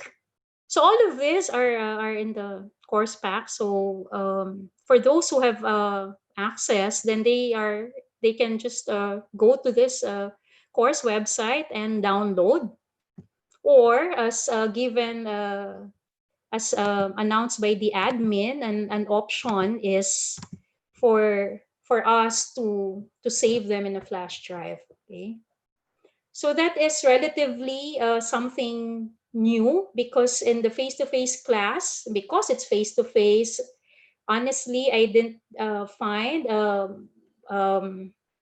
maximized. I didn't maximize the use of OVLE. My students were not into it. And so OVLE became more like a repository of the learning resources. But now, if possible, then our discussions will be held at the OVLE course site. So how did I go about choosing what activities I will have for my students across the different weeks? These were the things that guided me. As much as possible, I wanted to promote learner content, learner, and learner-teacher interaction. Of course, I had to choose activities that will facilitate the achievement of learning outcomes, naturally connected to the content and the learning resources. And because it's remote, I had to really make sure that I would be giving clear instructions so that they don't bug me, and that I am able to allot sufficient time for their completion of the activities, and try as much as I can to make the activities integrative and interconnected. So what exactly did I have to write? As you probably saw in the excerpts of my course pack, every week I had a study guide. So a study guide as recommended, no, as almost like a template. So you'd see that everywhere, in my study guides, because that's a recommendation in the course redesign for remote learning at OVLE. So you have those four parts. Let's begin. Read or watch, or maybe listen, right? If it's an audio clip or a podcast. Podcast. Okay. Think and then dig deeper. And as you can see there, we are requested to come up with one study guide per week, so that every week in the face-to-face class, in the face-to-face mode, we meet our students every week anyway. That's the expectation. So we ask them to do certain things every week. So those things that we ask them to do every week in the face-to-face, if they still apply somehow, albeit in a different mode, in the remote delivery mode, then we just have to write down our thoughts, because we have already thought about those activities. We asked the students to do those activities face to face. We didn't have to write the instructions down or the details down, because we were simply orally telling our students. Because we cannot have that as default now, that's the reason why we have to write things down. So it's not as if we are going to start from scratch, because we have already thought about them. We just didn't write them down. We just said them in the past. because there was no need to really write them down. We saw our students regularly every week anyway. So now to the question earlier, do you have to make a lesson plan? No, okay? A study guide is different from a lesson plan. What we're being requested to make, to write, is a study guide every week. So what does that look like? It's not really a lesson plan. I'll show you what a lesson plan looks like later. A study guide is more like a recipe or a things to do list for students. So it's something that lists what we want our students to do that week. And to be able to do that, if we have to make them read something or watch something, we also tell them what they will watch or what they will read to be able to do step 1, step 2, step 3, and so on. As I said, these are things that we have said or done face to face, but we didn't write them before. Now we are being asked to write them down. Okay, I'll show you a sample study guide so that you will hopefully you will see how that was. Okay, I don't know if I don't know which one you can see. Okay. Sir Ton, can you see the study guide? Do the participants see the study guide? Yes, ma'am. Okay. So as you can see here, okay, maybe I will answer the time allotment question later. So I put there a recap. It's not among the things in the template, but I thought it would be, it would be a good addition so that the students are able to track how the topics are connected to each other on a week-to-week basis. And instead of putting the objective as recommended by the teaching team, instead of putting it here, putting it under Let's Begin, I just put it there. I just set it apart to for the students to see that the objective is actually similar to the learning outcome that is in the table, in the syllabus. So you have there the Let's Begin, and then read or watch, and then think. And this is where you specify what the students are supposed to do. Okay, so they've watched that, they read that, now what? So here, after reading all those things about genres of children's lit, and there are different genres depending on what you're reading and who you're reading, and watching examples of those genres, local examples. Now here, I'm telling them what you're supposed to do.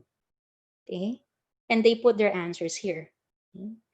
And there's an optional one. By and large, my default is the option, the dig deeper part. I made it optional. So if they want to learn more, then the resources.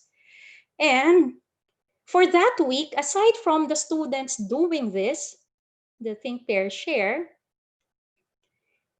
their output, this particular output, this one, their output is actually the same thing that they will upload in the discussion forum. So I made them connected to each other. So what they do in activity 1 is actually going to feed into activity 2. So that's how I tried to make the activities interconnected and integrative. And then, as you probably saw, every week in my study guide, they will be reflecting on the lesson. And later, I will show you the very simple assessment tool that I use for this reflection. So that's an approximation. And for this week, I approximated 6 hours. So how did you compute that, Porsche? Okay, in the basic education, what we would always use as a general rule of thumb is if I, as a teacher, took 5 minutes to read a particular book, then I multiply that by 3 to estimate the time it will take my basic ed students to read and hopefully understand that particular book, that particular story. So that's 5 times 3. What I use as a rule of thumb for approximating the time allotment for this class is times 2. But I wanted to be very conservative about it so that even if they don't really need 6 hours, that's okay, because that means if they don't need 6 hours to do all these activities, then the rest of the time they could use to work on their major course requirements. Like, for example, the reflection, I always give it 1 hour when in fact they will just complete 5 sentences. So That's what I meant when I said I tried to be conservative. So I tried to do this activities myself, try to answer things, and then I estimated the time and multiplied it by 2. So that's simply how I went about doing that for all the study guides and in connection to the activities in that guide. Okay. Now we go back to this one. Okay. Can you still see this slide? Step 4? Not yet. Not yet. Okay. So there was a question on lesson plan earlier. So I'll show you the difference between a lesson plan and a study guide. Okay.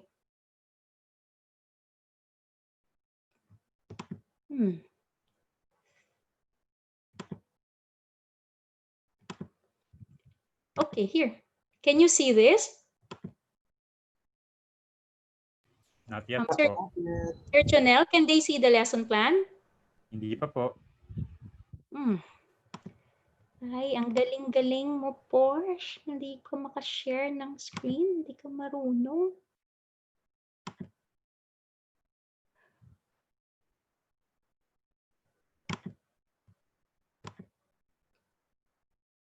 Yan, meron na po.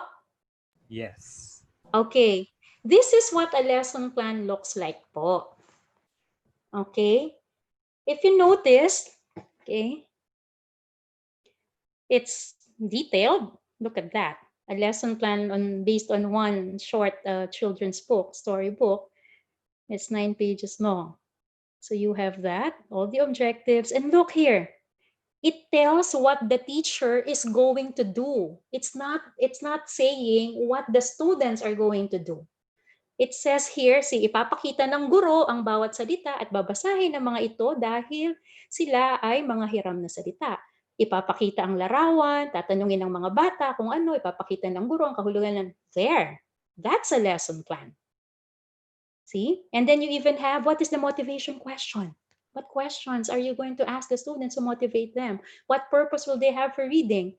And as they read, are you going to ask them questions, make them do things? And there, look, pages 2 to 3, itatanong ng guro sa mga mag-aaral ang pangalan ng tatay at lolo ng bata. See, and then after reading the story, there, look, see here, this is the teacher's question for the discussion. And look, it even has the expected question, the expected answer of the student. And here on this third column, you have there the particular objective or outcome that question is connected to. And you have a fourth column in case the teacher is planning to have some kind of an enlivening activity, so to relieve boredom, okay, to bring some zest to the discussion. There, this is what a lesson plan looks like po.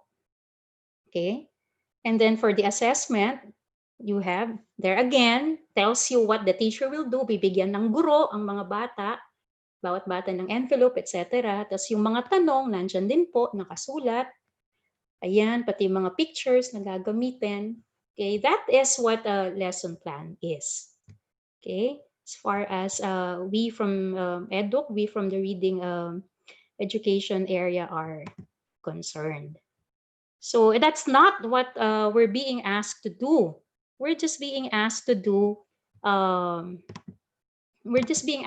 those study guides. Okay, so not lesson plans. Those are not lesson plans at all. They're just study guides. Ano po yung nakikita nyo ngayon? Yung magandang mukha nyo, ma'am. Oh my God, sana kung maganda. Anyway. Okay. Mas Hala. marami ng magandang mukha kung makikita nila. Ay, sabi ko sa'yo, Ton, ito yung concern ko pag hindi lumalabas eh. Anyway.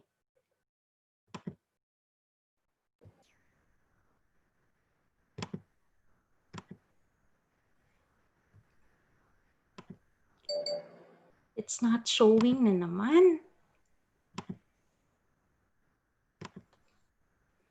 Okay, wala pa rin. Andyan. There. Okay. There. So it's not a lesson plan. I repeat, we're not being asked to write lesson plans because even I will refuse to make lesson plans for all the activities for all the weeks this term. Okay? So pakiusap po, huwag na po nating tatawaging lesson plan. Yung ginawa ko, study guide lang po yun. Kasi po, pag tinawag niyo po yun na lesson plan, baka po hindi na po ako makabalik, hindi na po ako tanggapin sa EDUC dahil kakahiya po nila ako na hindi ako marunong gumawa ng lesson plan. Hindi po yung lesson plan. Okay? Yeah. Kung kayo po ay sang-ayon na ang aking ginawa ay study guide at hindi lesson plan, at tutulungan niyo po akong makabalik sa EDUC sa pamamagitan ng pagtawag doon ng study guide, hindi lesson plan, bigyan niyo po ako ng thumbs up sa chat box.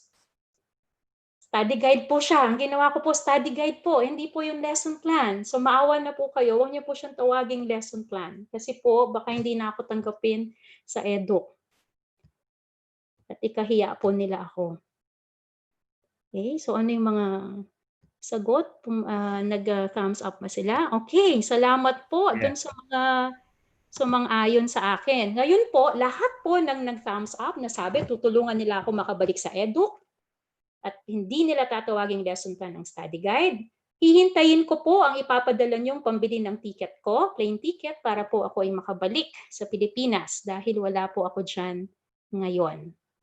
Ayan. So may mga tanong po tungkol sa designing learning activities o ipagmamaya na ba natin kasi oras na Tapusin na lang po natin muna yung mga yung mga steps, sandali na lang po siya para matapos natin, no? At Ton, we're definitely pressed for time, so you decide later what to do.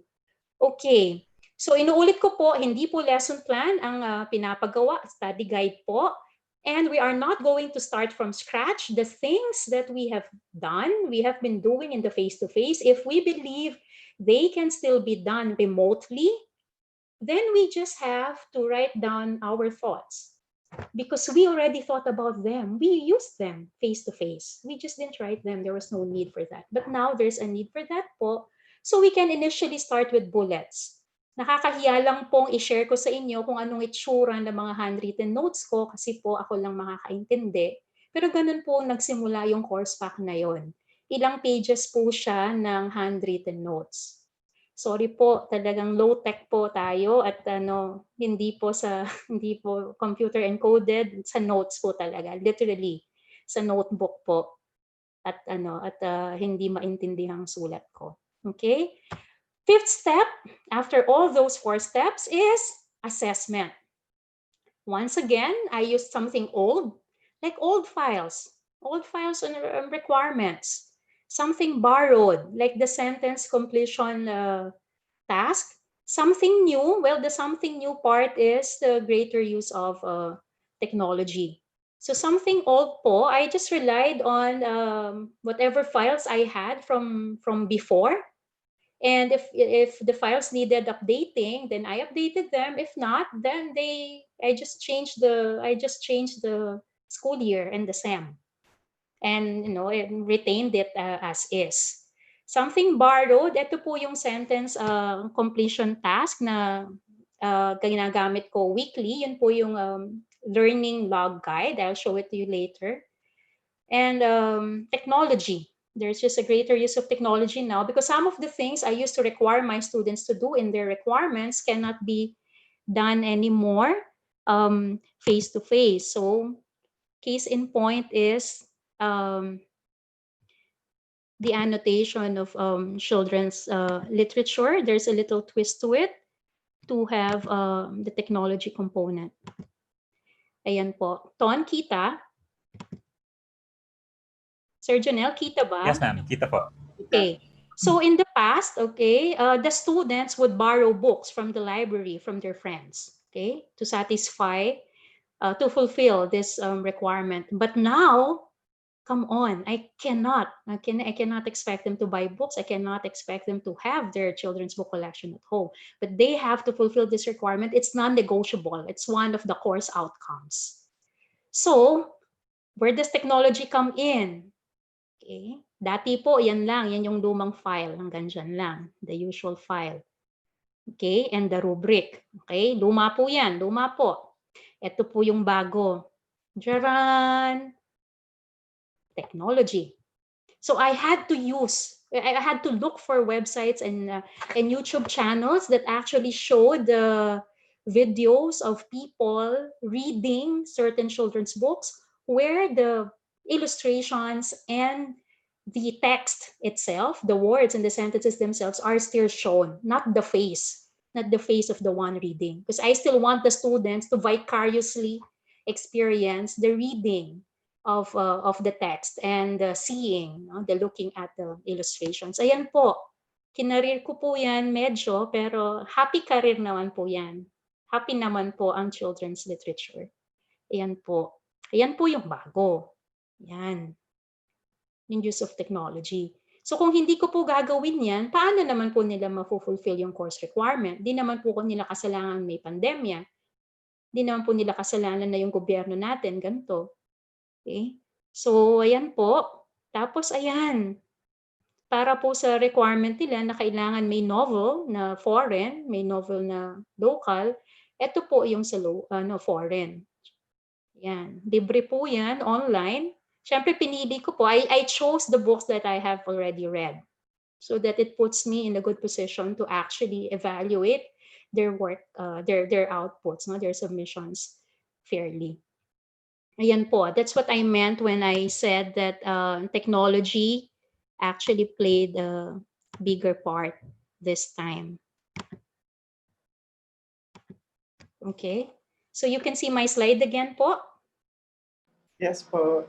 Okay, so the borrowed thing I will show you shortly. So that's what I meant, no? When I said old file, I told you what was old, and I told you the new part, what changed. Okay. Ayaw na naman ton. Ayun, malaw na.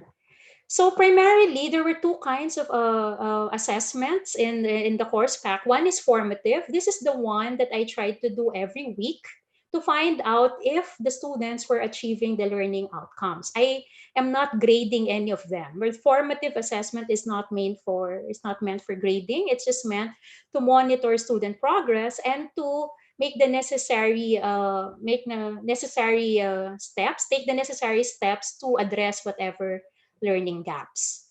And so it is important that timely feedback is given because it's a way of supporting students. As a student, when we were students, we were warned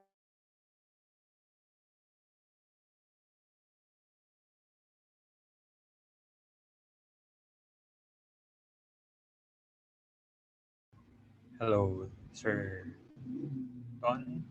Hello? Can you hear me? Yes. Medyo nag-hang ata si Ma'am Portia. Sige po, antayin lang po natin si Ma'am Portia to come back.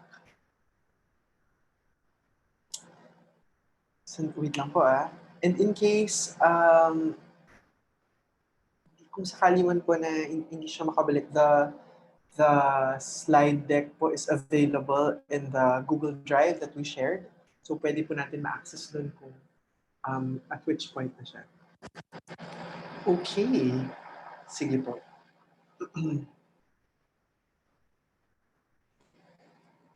So reminder lang po natin habang hintay po natin na makabalik si Ma'am Portia.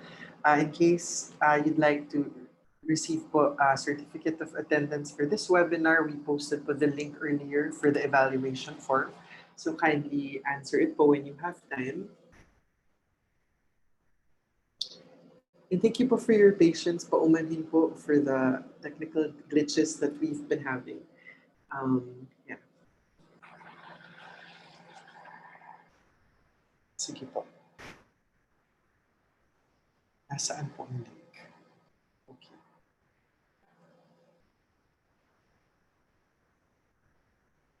So I guess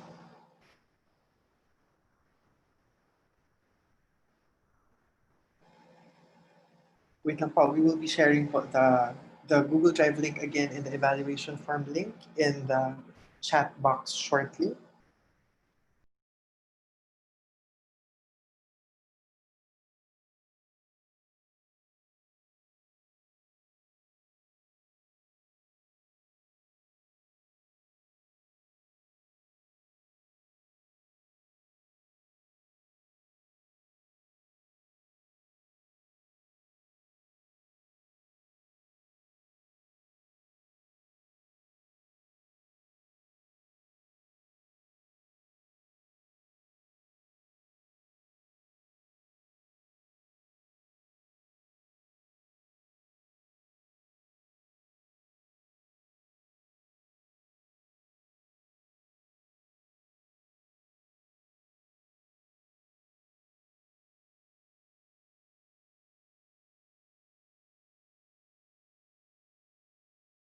Sige, antayin lang po natin shortly si ma'am.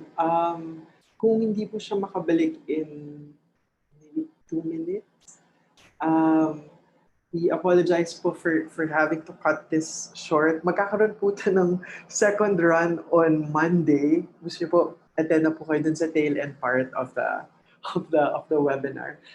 Reminder lang po na magkakaroon po tayo ng webinar on copyright on Monday.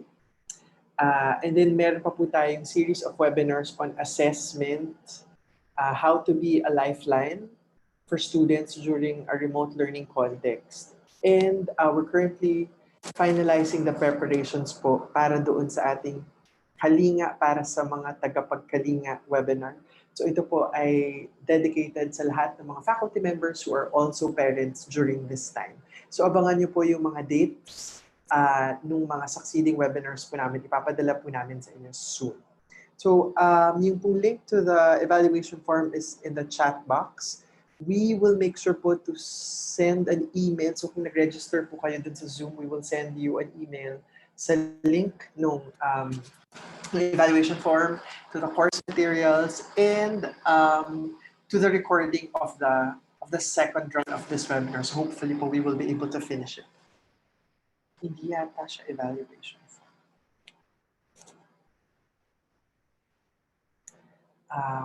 Yes. Okay po. Yeah. Actually po, alam niyo, I have her slide, so I can pretend that I know her stuff. Pero kung gusto niyo po, we will just go through it very quickly. Hindi ko na lang po i-explain, but just so that we can see what was supposed to be the last part. Sige po. I will share her slides. Tama po ba? Where did we... Okay. Umabot na po ba tayo dito? Sa write the course guide? Wala pa tayo. Wala pa. Sa assessment po yata tayo natapos, no? Tama? Yes, some modes of assessment, both the formative and the summative. Okay. So I will just quickly go over her slide. Hindi ko na po ito i-discuss. But just so po we can see how this was supposed to end po. Okay, so formative pa lang. Okay. Sige po, maybe we can just have time to look at this at the slides.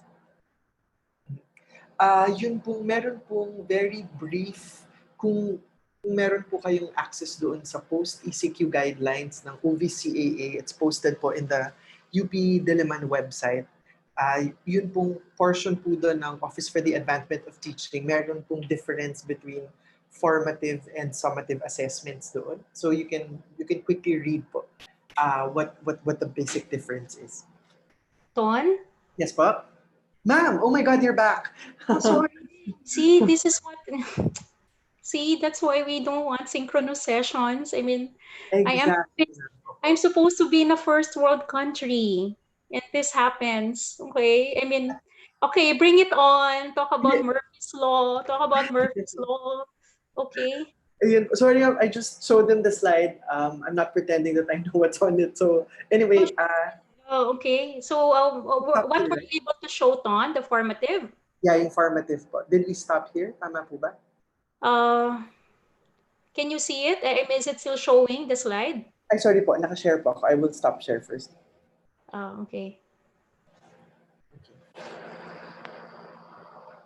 So hanggang saan ka na umabot, Ton? Wala, ma'am. I just showed them the slide on the formative assessment. Sabi ko sa'yo, di ba? Ipapadala ko sa'yo para kung magka-problema, ikaw na yung magpatuloy. My gosh, dila anghel.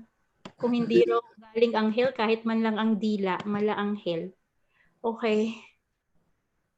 So, nasan na ako?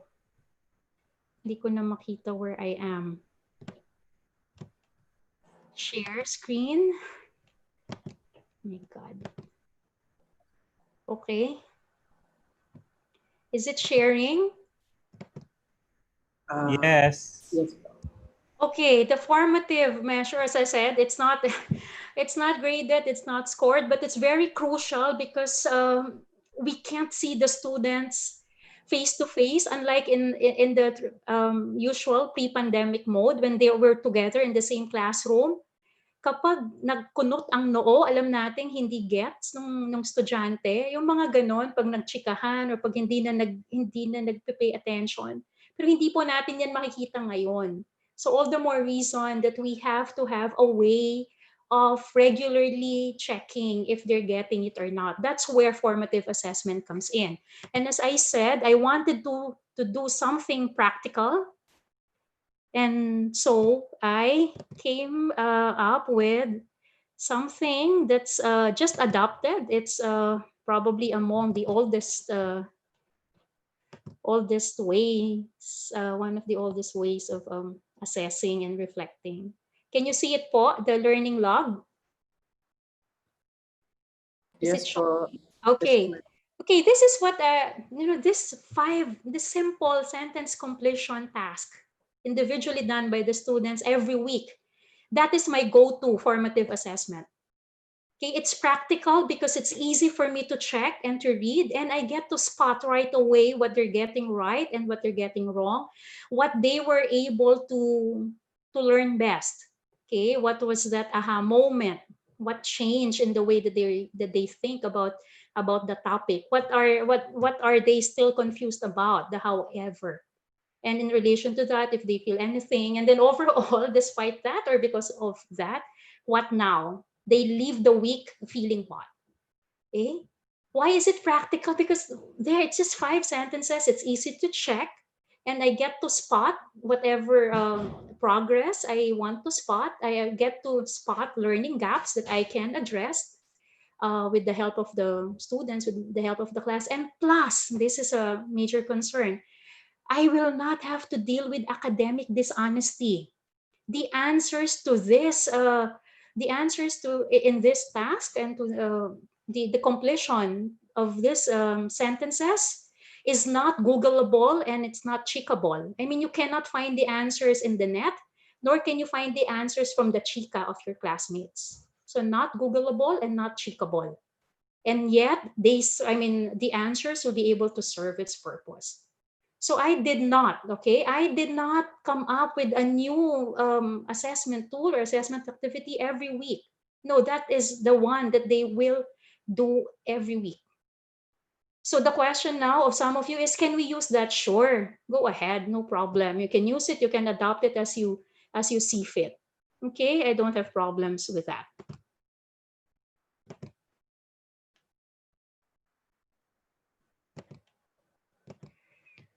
Of course, the importance of feedback, I already mentioned that earlier. And then, ayaw na naman. Okay. The other kind of assessment that we're being requested to do, and which most of us do in the face-to-face, is what we call the graded kind of assessment, the assessment of learning. So maybe after the first half of the SEM, usually we would have midterm, right? Then at the end of the SEM, maybe finals, final exam, final requirement. So a summative assessment is a graded assessment. It is usually connected to the course outcomes. So the 4 course outcomes, the 4 course objectives. So they're usually reflected. No? They're usually addressed through major course requirements that we grade. So in my case, one such activity that I use, this is also a go-to. I've used this many times. It's an old file that I just update as I see fit.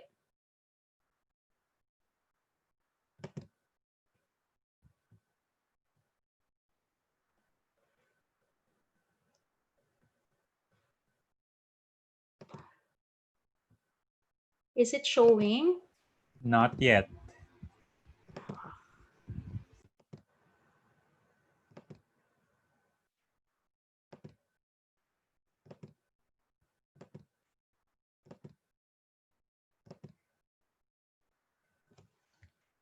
Okay, let me see what I'm doing wrong.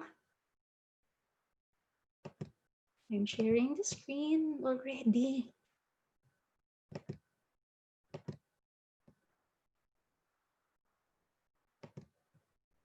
Okay, can you see it? Yes. Guide for class participation. Yes, okay. So in the face-to-face, we have recitation, right? Some of us grade recitation, some of us grade attendance. In my case, it's class participation I grade. So if there is online asynchronous class participation in the form of discussions, then it's reflected there. As you can see, there are certain guidelines. Okay. So when you post something in the discussion forum, make sure that it's not just agree, disagree, it's not like that. And proper netiquette, no use of all caps. Then there is that. These are the questions for the discussion forum across the different weeks in the SEM.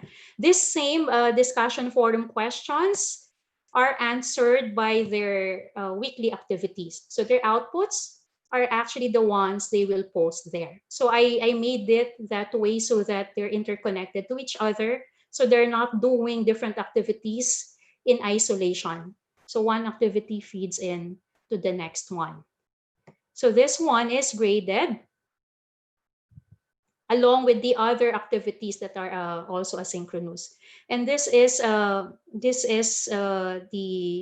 rubric that is used for grading. So the students get to assess themselves and to assess their classmates as well. So there's an opportunity for them to participate in the assessment process. So it's not all me. So they're adults anyways. I'm treating them as adults. So if the question now is, Porsche, can we borrow that rubric? Can we adopt it accordingly? Why not? Okay, so go ahead. You can adopt it as you see, please. And if there are other parts of the excerpts of the course pack that you're interested in, just let me know. I'm sure if there won't be any problem as far as sharing that is concerned, I will definitely share it with you and will not have any problems with that. It's just really with the copyrighted learning resources where the problems lie. Okay, so you're able to see the slides, Jonelle? Yes, Hello? ma'am. Yes. Okay. So I repeat for assessment, I used something old, something new, and something borrowed. So primarily, I have the learning lab guide every week. I have the activity guide. I also have an what you call an assessment guide, a requirement guide, um, which is graded, and which also comes from an old file that I just updated as I see fit to suit my purposes. So like this one, so you see the pattern. So I tell them to the objective of the activity, what is it connected to. So this has something to do with this particular course outcome. So you have it there specifically identified what course outcome and what course topics it's related to, so that the students know what the point is. So there's the rubric. Sorry, I'm sure you cannot use that rubric. It's very specific to the course. And then that, a very helpful, some kind of template, a table to facilitate the process for them. So that's what I basically did for assessment. It's not reinventing the wheel, far from it. It's just using again what is already available. And where assessment is concerned, we always want to provide as timely a feedback as possible to show student support.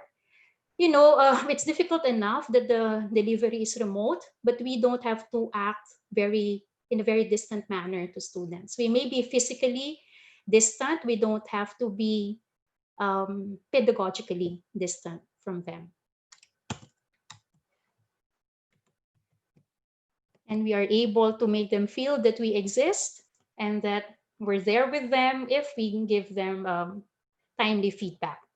Again, if you're asking, oh, we have to write all those, we still have to start from scratch. Honestly, no. I'm sure you have some notes somewhere. I repeat, just like the activities, the learning activities, you've done them before, you've made the students do them. So some of those assessment measures, some of those requirements, you have some notes somewhere. If not, they're there in your head. You just have to write them down. You've thought of them. The thinking about it part is the most difficult part. And you've done that. We have done that because we have taught face to face. Maybe some of you are thinking, come on, Porsche, you're pulling our leg. You have all these old files. How come you have all those old files that you can just, draw out from somewhere? Okay. The truth is, I am not as young as I used to be. I started really feeling very palpably the limitations of the human condition, so to say, so to speak, when I discovered that my age is no longer in the monthly calendar and my memory does not serve me as well as it used to. Those of you out there who are younger than me and younger than many of us, you will eventually reach our age and then you will feel that you don't remember as much. You can't think as properly as you used to. You cannot even, you cannot even have one night of, all night working because your body just can't take it anymore. So I don't know, I must have had some foresight somehow, but I just kept on, I just kept those things, hard copies, notes, and all that, soft copies. And like what Dr. Dina Ocampo, I don't know if you're listening, Teacher Dina, you once told me, Porsche, you're such a basurera. And so now, now that I need it most, I am able to see for myself that may yaman sa basurahan. So kung tinapon ko lahat ng yon, 'di ba? Kung dinelete ko yung mga yon, binaliwala ko, edi wala akong huhugutin ngayon.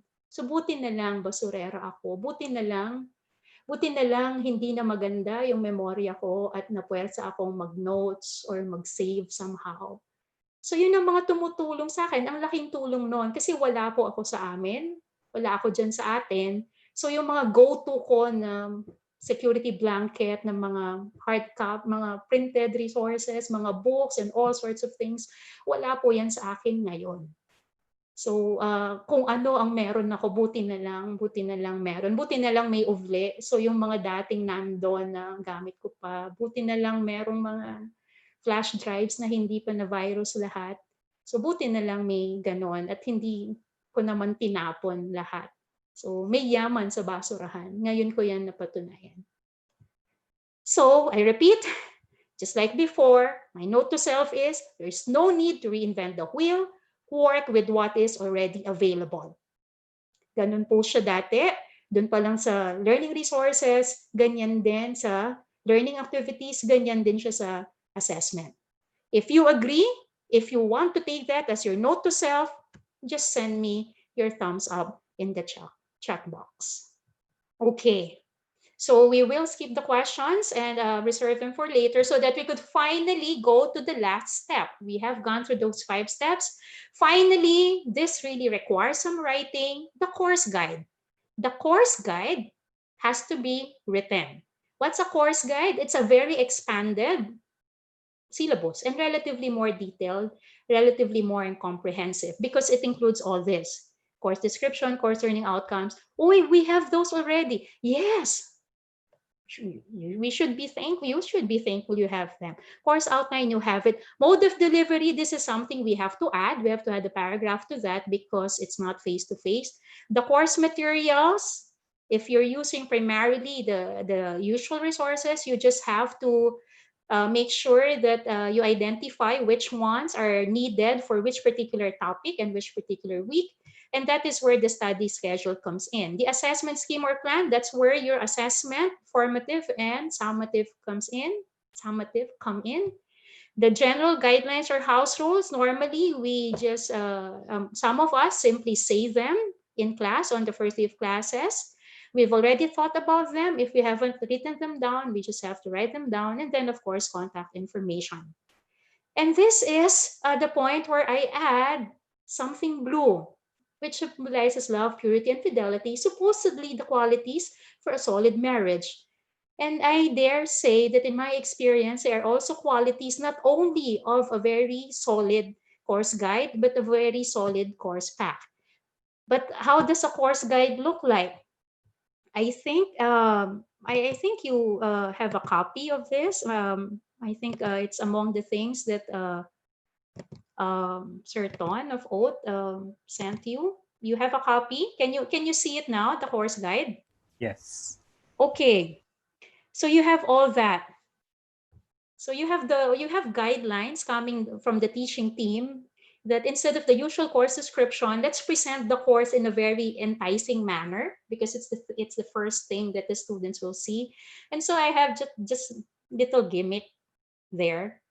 And then you have the usual course outcomes, course outline. Then you have something new that we don't have in the syllabus, the mode of delivery. Then I added the communication plan. It's not there in the list of parts of the course guide, but I added it there because, as I said, I want to have a relatively smooth, not so stressful SEM, and so I have indicated there important things about how they can communicate with me, how I communicate with them, how long it takes before I would answer, so that they don't start getting in touch with me just because I haven't replied within 24 hours. Those things.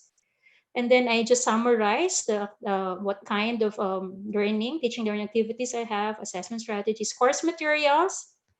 Okay, I just explained one sentence what each part is. Study schedule, I already showed parts of it to you, and then you just have them from week 1 to week 2. Okay, week topic, and then learning outcome, the different synchronous and asynchronous activities, what the assessment measure is, and those are the learning resources. So it's like a horizontal syllabus and OBDI syllabus, course requirements. You have them there with a brief description, but also a note that says they have separate files that contains the guides that shows details of these requirements. The grading system, I use the one in the transcript. That's 97 to 100, which is a flat one. And then the house rules, like never before, I mentioned earlier, my first house rule is kindness and gentleness. And this one, thanks to Professor Torrecampo, she allowed me to have this, no? Mambambi Torrecampo of DECL, of the College of Arts and Letters. Wow, that's the second mention of our colleagues from DECL. Thank you po. There. And there, okay, just something about me, just for them to see that I'm human. In fact, so human and so not okay. But according to the K-drama, it's okay to not be okay. There. So that's what the course guide looks like po. Okay. So your question now, the burning question is, Porsche, can we use parts of it and adopt it? Yes po. Yes po. Just make the necessary attribution. Okay? Ang hindi lang po shareable and distributable, is that a word? Are the learning resources which are copyrighted. So we will learn more about those copyright issues when we attend the webinar on Monday. Okay? And so we have gone through, and sorry, we're over time and I had so many tech issues, all those 6 steps. And the hope is that after going through all those steps, we would be able to come up with our course pack. And what our course pack contains is the course guide, the assignment guides. I showed the examples, the study guides, the activity guide. It's beyond 1 week, like the class participation. It's an example of an activity guide. And of course, the learning resources, the default to which is use what is available. Do not reinvent the wheel. Okay? And I think, like what I said earlier, not I think, I believe, okay? So to the question, why bother? Why do you have all that? So something blue is supposed to symbolize love, purity, and fidelity, which are qualities for a solid course path, like a solid marriage. So I believe, in my experience, it's also about love, purity, and fidelity. In my course pack preparation, why did I do it? Yeah, corny and all that, but I think it's my own way of showing love for our country, which is in such a miserable state right now. I mean, there are so many government officials who are making the lives of Filipinos more miserable. As a government employee, it's my own little share. I don't want to follow the example of some of our government officials. So in my own little way, I want to help my students whom I know are also struggling. UP, I mean, why? Why not love UP, right? There are millions who lost their jobs. Thanks to UP, I still have a job. I still have food on the table, and my family and my loved ones still have food on the table. I am in the academia, I am in the teaching profession. I have love for teaching and learning. I am in education. I am in reading and literacy. I have love for the discipline, and I want to show that in the course pack. And I want the students to be able to see that I care for them, and I think about them, and I'm here for them during this time. I have pure intentions. I only have good intentions in the way that I did the course pack, and in my agreement, in giving my permission for it to be shared. But also, connected to purity is that I wanted the course content to be clear. Something pure is something clear. So I wanted clear course content. I wanted clear direction and fidelity. I wanted to be consistent with the mission of UP, with the values of excellence and honor, but also at this time, the values of compassion, the values of empathy. I wanted that reflected in the course pack. But I also wanted to make sure that educationally everything makes sense, everything comes together because there is congruence to course outcomes and to learning outcomes.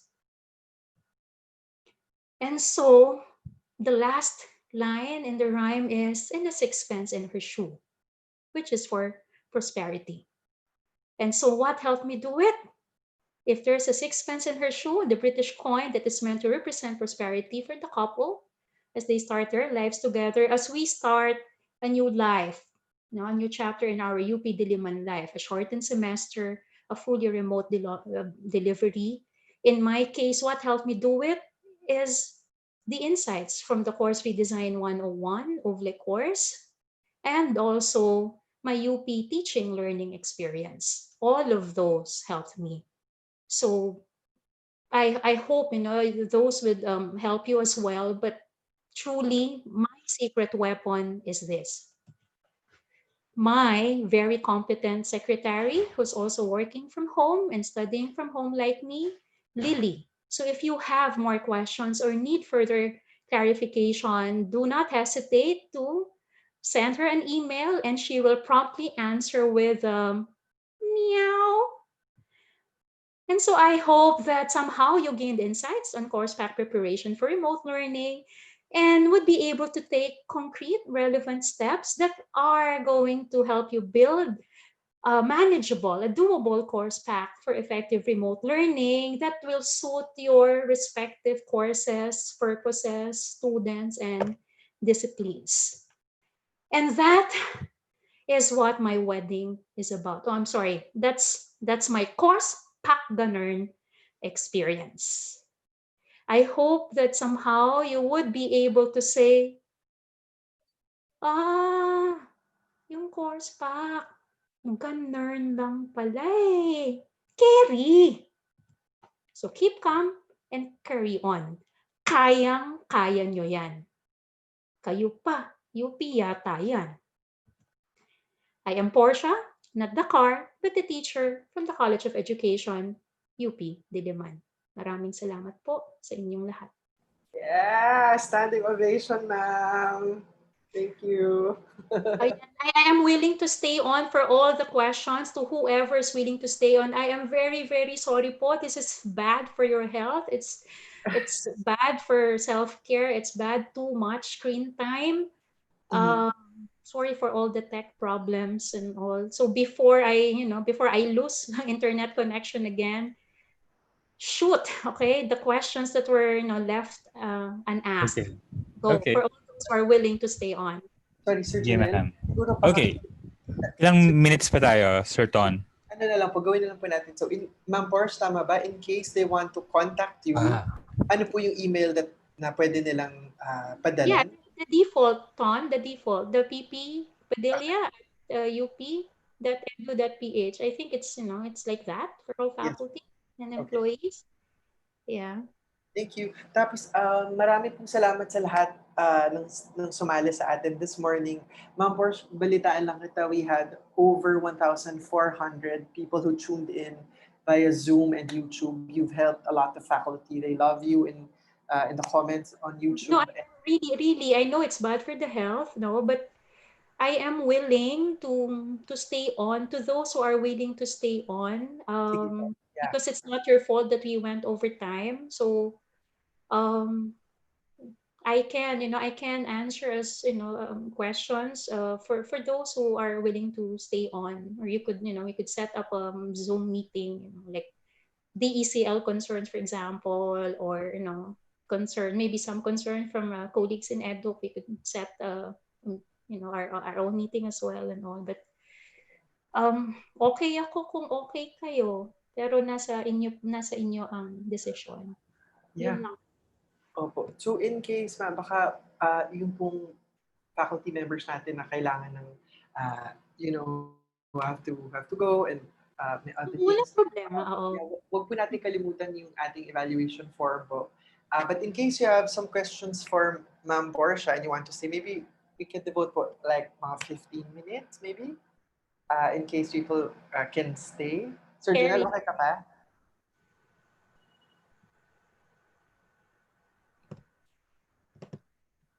Sir Janelle, are you there? But in any case, when nakikita niyo pa Ma'am Portia yung nasa. So, thank you po ulit.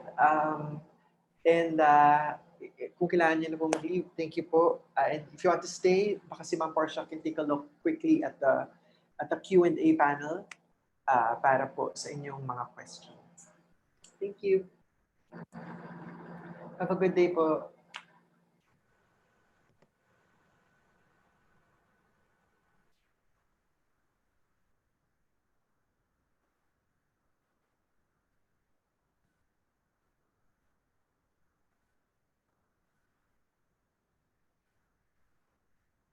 Ma'am Portia, I hope you can read their comments. They're very nice. They love you. May tao pa ba? Do I answer questions or ano ba? Po. Yeah, ma'am. So, I don't know Sige, if sige lang, anong question? yung isa pong question, hindi ko alam kung si Sir Janelle is still here, but yung isang question nila, ma'am, how different are the preparations for a grad course and an undergrad course? The one of the major differences I can see is that at least in EDUC, our graduate students are not enrolled full-time. So some of them only have one course, some probably have two courses. But what they lack in enrolled courses, they more than make up for in their full-time jobs. And a full-time teaching job is no joke.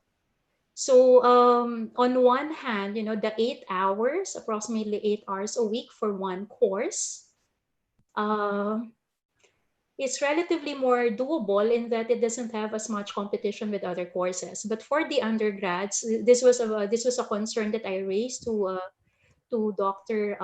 Amor. I mean, if everything is fully remote, this will be a major adjustment for the students. And what happens to the academic rules on underloading? I mean, are they still suspended? I mean, do we suspend those academic rules?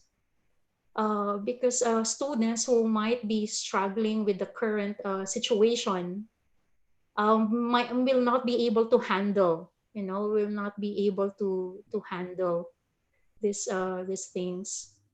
Imagine, if each course would require the maximum of 8 hours. I mean, that's 8 hours, and you have 5 courses. That's 40 hours a week. So 8 hours every day. It's like a full-time job. So I think that's a major difference. Um, at coursework wise, but in terms of all the things that graduate students also have to contend with, uh, they're not necessarily better off, in a sense. But maybe if the undergraduate students have an advantage, it probably is with the use of technology, should they have access to it. So, but the recommendation is, whether it's undergrad or grad, the preparation of the study guides is on a weekly basis. So hindi siya on a session to session basis. So undergrad classes are normally held twice a week, right? Yeah. So there, and I I suppose it will also differ on where the undergrad students are in their program. Is it a GE course compared to a specialist course? And compared to a lab course? I don't have an answer to the lab courses. So maybe they're not offered this SAM because they require, face-to-face, hands-on things in the lab.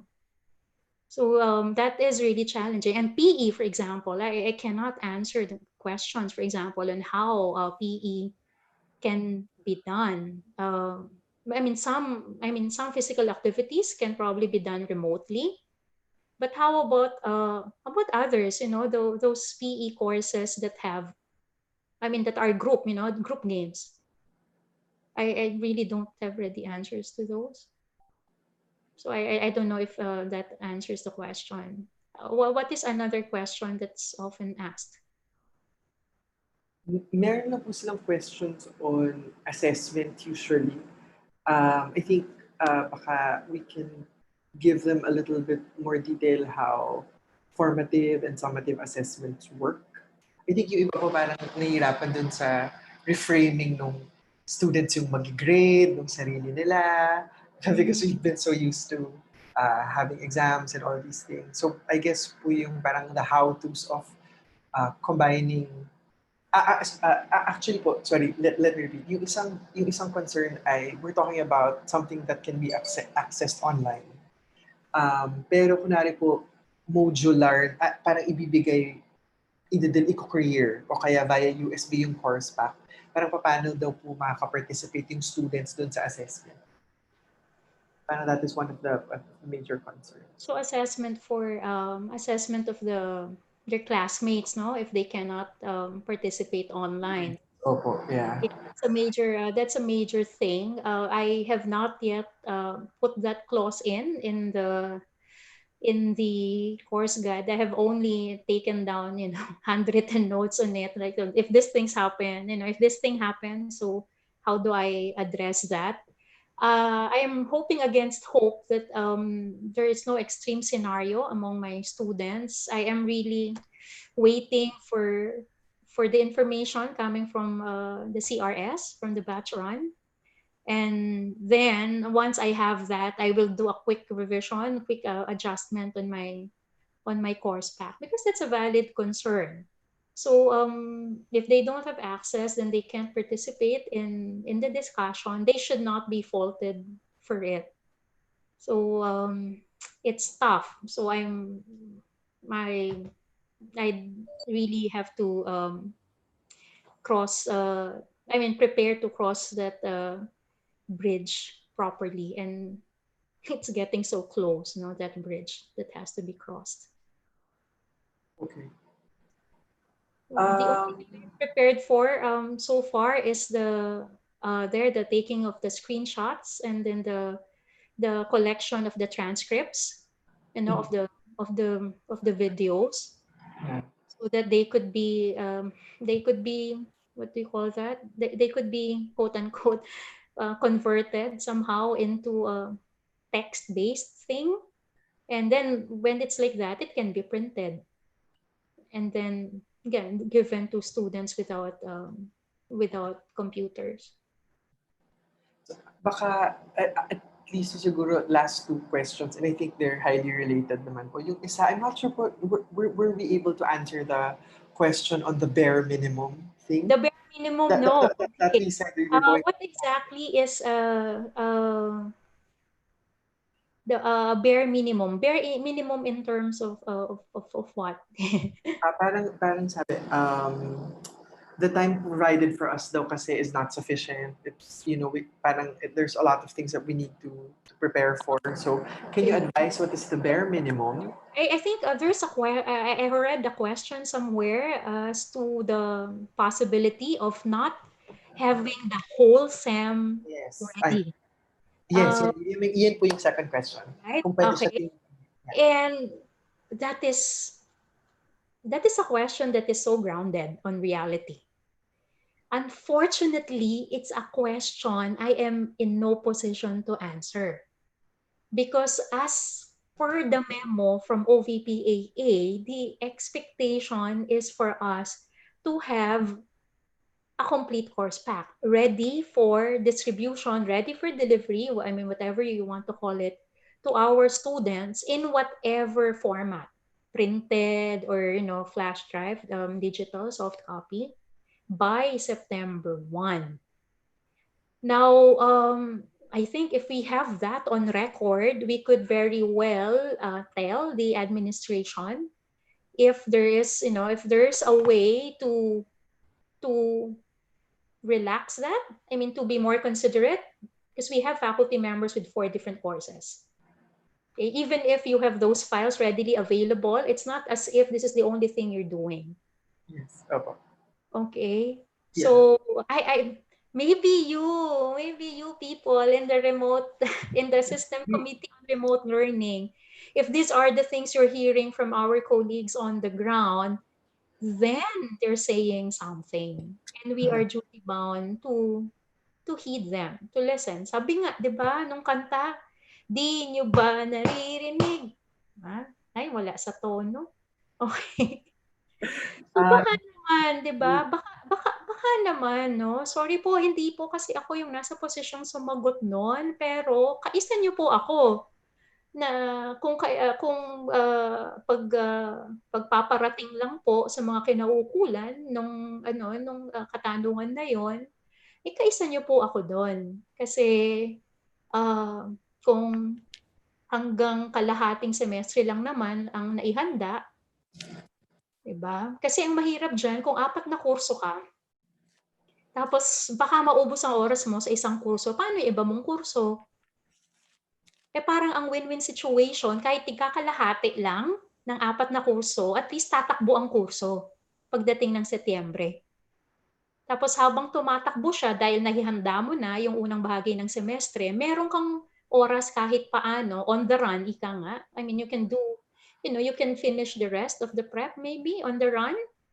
I know this is recorded. I'm putting myself on record, but it's the very humane thing to do. So kung ang guro ng bayan, guro ng mga iska at isko ay makatao, wala ako nakikitang dahilan kung bakit hindi rin maaring magpakita ng pagiging makatao ng ating mga kasamahang mga guro na nagkataon sa ngayon ay may hawak na responsibilidad sa administrasyon. Kasi hindi siya kasi 'di ba? Hindi siya biro. May tanong na hindi ko nasagot, 'di ba? Yung sa bare minimum na 'yan. So hindi ko alam kung ano ibig sabihin sa bare minimum, dun ba sa level of detail or dun sa laman ng course pack, 'di ba? In terms of the number of weeks, how much of the SEM has to be prepared for. So it's really a question of that, and I could see very clearly why some may not be able to complete all the 4 courses or even just 3 courses in their entirety before September 1. And if that is the case, like me, for example, If I'm teaching 4 courses, I would rather prepare just the first half for all the 4 courses to make sure that all my 4 courses are running, then force the completion of one whole course pack for one course for the whole SEM. It just doesn't make sense. And I have students in 3 classes who are going to be left behind. And that's something we don't want to left behind, right? I mean, to happen. So ganyan eh, kailangan magdesisyon ng faculty. Something's gotta give. It's either you focus and complete one course or maybe 2 courses. What about the 2 other courses? What about the other students there?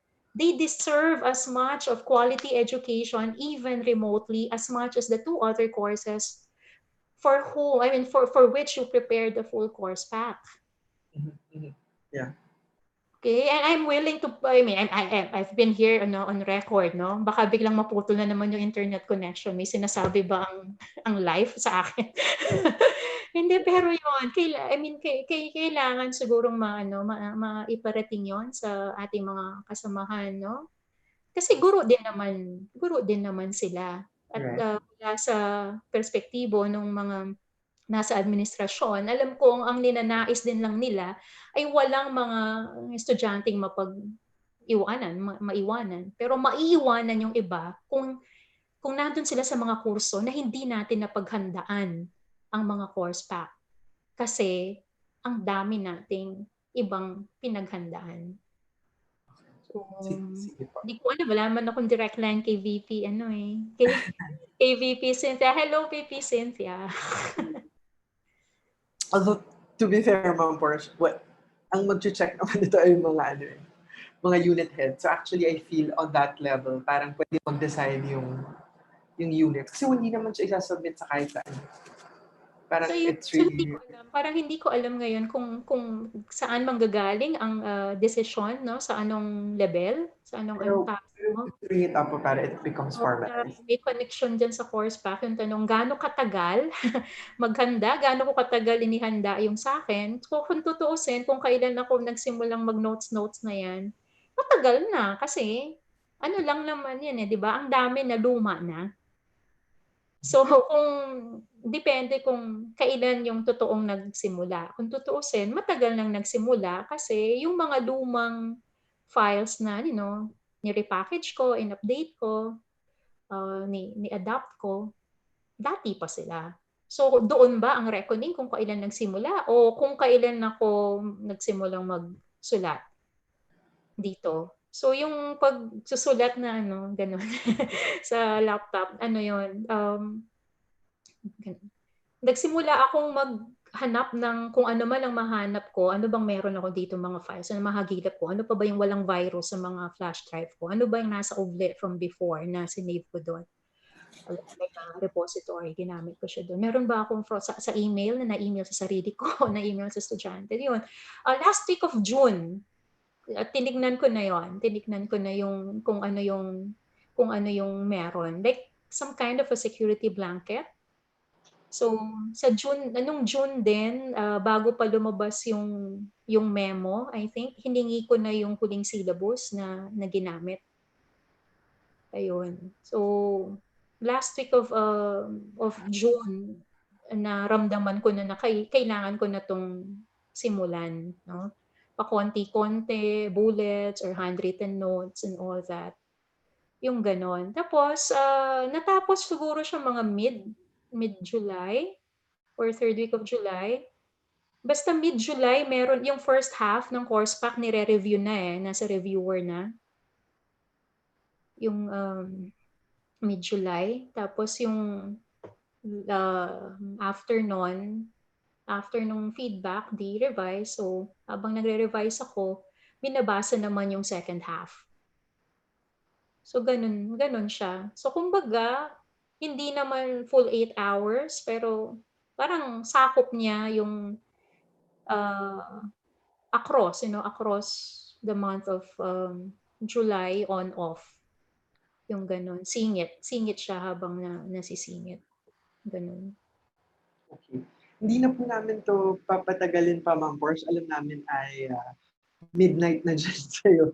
Midnight na dyan sa Atomic. Siguro just final quick words na lang po for our faculty. They would like to express that they feel reassured and that they are grateful for your presentation. But anything else that you'd like to add? Parang may tanong yata dito, Ton. How do you, I have misanswered. How do you encourage those thinking that the course pack is an addition to the preparation of the course in their respective LMS? Um, Actually, it's not really an addition po. The expectation is the L it's in the LMS, whether it's UVLE or whatever the CU uses. You upload the contents of your course pack in the in the LMS. So if it's a video, for example, then hindi kayang 'di ba? Hindi kayang upload, then yung link, gano'n. If it's a Word file or a PDF file, so i-link siya doon.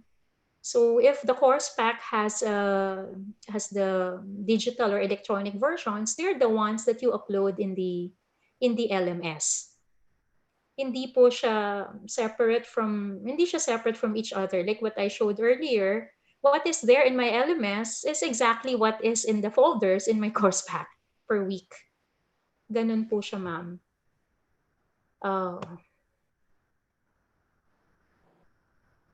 Anything else, ma'am, that you'd like to answer pa from the questions? Or Okay, may question dito yung sa if according to the academic credit transfer system of UP, approximately, okay, we have around 8 hours of study load, of workload for each 3-unit course. Then think of the undergrads, I mentioned this earlier. It is very challenging, very stressful for a student with six courses of 3 units each. Imagine mo yun, 8 times 6, 48 hours a week. Ang dami nun, di ba? Ang dami nun. Ma'am Milagros, yun po yung konektado po doon yung sinabi ko kanina. Nabanggit ko na rin po yan dati sa isang official ng OVPAA. Ma'am, kung ganun po ang mangyayari, paano po yung mga undergrad? So, hindi kakayanin yung ganun karami. So baka pwede nga pong i-relax or i-suspend muna yung rules on yung academic rules. So what is a regular load, what is considered underload. So sa tingin ko yung 12, baka mabigatan na yung iba nating mga undergrads na may mga pinagdadaanan. Halimbawa, hindi makaaral ng maayos kasi nagbabantay ng kanilang mga kapatid, nag-aalaga dahil sina nanay o tatay nagwo-work from home. So, sino mag-aalaga sa mga nakakabatang kapatid? Ang hirap nung ganon. Tapos kung 1 or 2 room affair lang yung bahay ng ating estudyante, wala ring dedicated place dedicated place for study. So, those are the questions I am not sure of, ma'am. No? The academic rules on what is a regular load, what is considered underload, do they still hold even under the current situation? Because if I were the one to make the decision, I will suspend that particular aspect or that particular academic rule and go for maybe 12 as a regular load and not consider that as underload for those students. Kahit nga 9, tingin ko dapat hindi ma-penalize yung estudyante. Kung sa analysis niya ng situation nila, sa assessment nila, yan lang ang realistically kaya niya. So, kailangan naman meron tayong ganong pag-unawa. Meron din ganun tayong flexibility for that.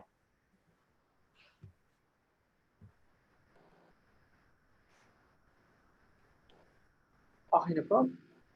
So, marami palang may tanong ng ganon. So, siguro ang magandang ang magandang sumagot ay admin din, no? Kasi nga, yung nabanggit ko kanina, ginamit ko yung computation ng academic credit transfer system.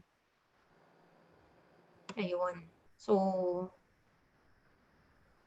It's a valid question. So we really have to communicate that to the admin. Yung load ng undergrad student, tapos yung bare minimum sa course pack that's ready for delivery or distribution to students by September 1. So those are two very significant questions that the admin should answer, because it's not really, Ton, it's not up to you in oath. It's also not up to me, who's just, who's just here as a speaker for the session, for the webinar. Ayun po. So Mamila, I hope that I was able to answer that question, and there were others aside from Mamila. No, so I don't know at which level of the administration the decision has to be made. No, how many courses do we expect our undergrads to take? My personal view on that is just 4. I'm even willing to go at 3.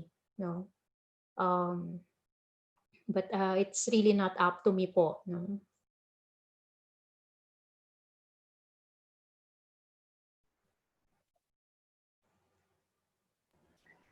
Meron pa silang questions, Ton, na pressing, baka pang admin din.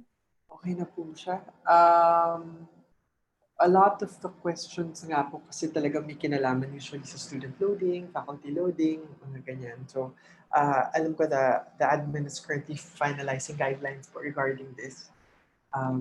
Because they announce, Ma'am Tess pa yung ngayong VC test, VCAA test pa yung ngayong announce 9,000 peso honorarium for each fully developed, fully made course pack. Yeah, opo. Pero wala pa pong guidelines eh. So I hope we'll wait So for there the are no official guidelines yet, right? There's wala nothing pa on po. paper yet. Okay. So it's not credit loading anymore, or is that an option? I guess we have to wait for Yeah, we the just have to. memorandum on that. Okay. So, ayan.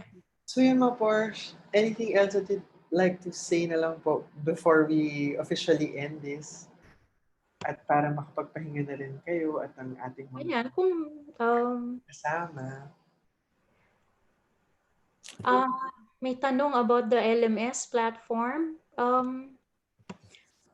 naka-subscribe na ba or nakabili or nakabayad, subscribe, what is the term, ng Canvas ang UP admin? Ano yung isang LMS na ang sabi ni VPAA Cynthia na bibilhin or sa-subscribe? Kasi for example, the Human has Moodle-based, right? Moodle-based OVLE. But I remember in a webinar, Dr. Cynthia Bautista saying that the UP system is planning to subscribe to a commercial one like Canvas. She mentioned Canvas. So is there any update on that? I actually, ma'am, yung nagtatanong po, I prefer Canvas over Moodle. I haven't tried Google Classroom po, so I've only tried Moodle-based LMS. Plus the Canvas. So I like Canvas better. Ayun. May update on? Wala. Kung sa UP Visayas, sorry, I wasn't able to catch kung taga UP Visayas. Sa UP Visayas, Moodle learning, I think parang they're acquiring now parang a team who will set up the Moodle sa at least sa UP Cebu tsaka sa UP Visayas. Sa UP Manila, I think they're going to use Canva. Yeah. Okay.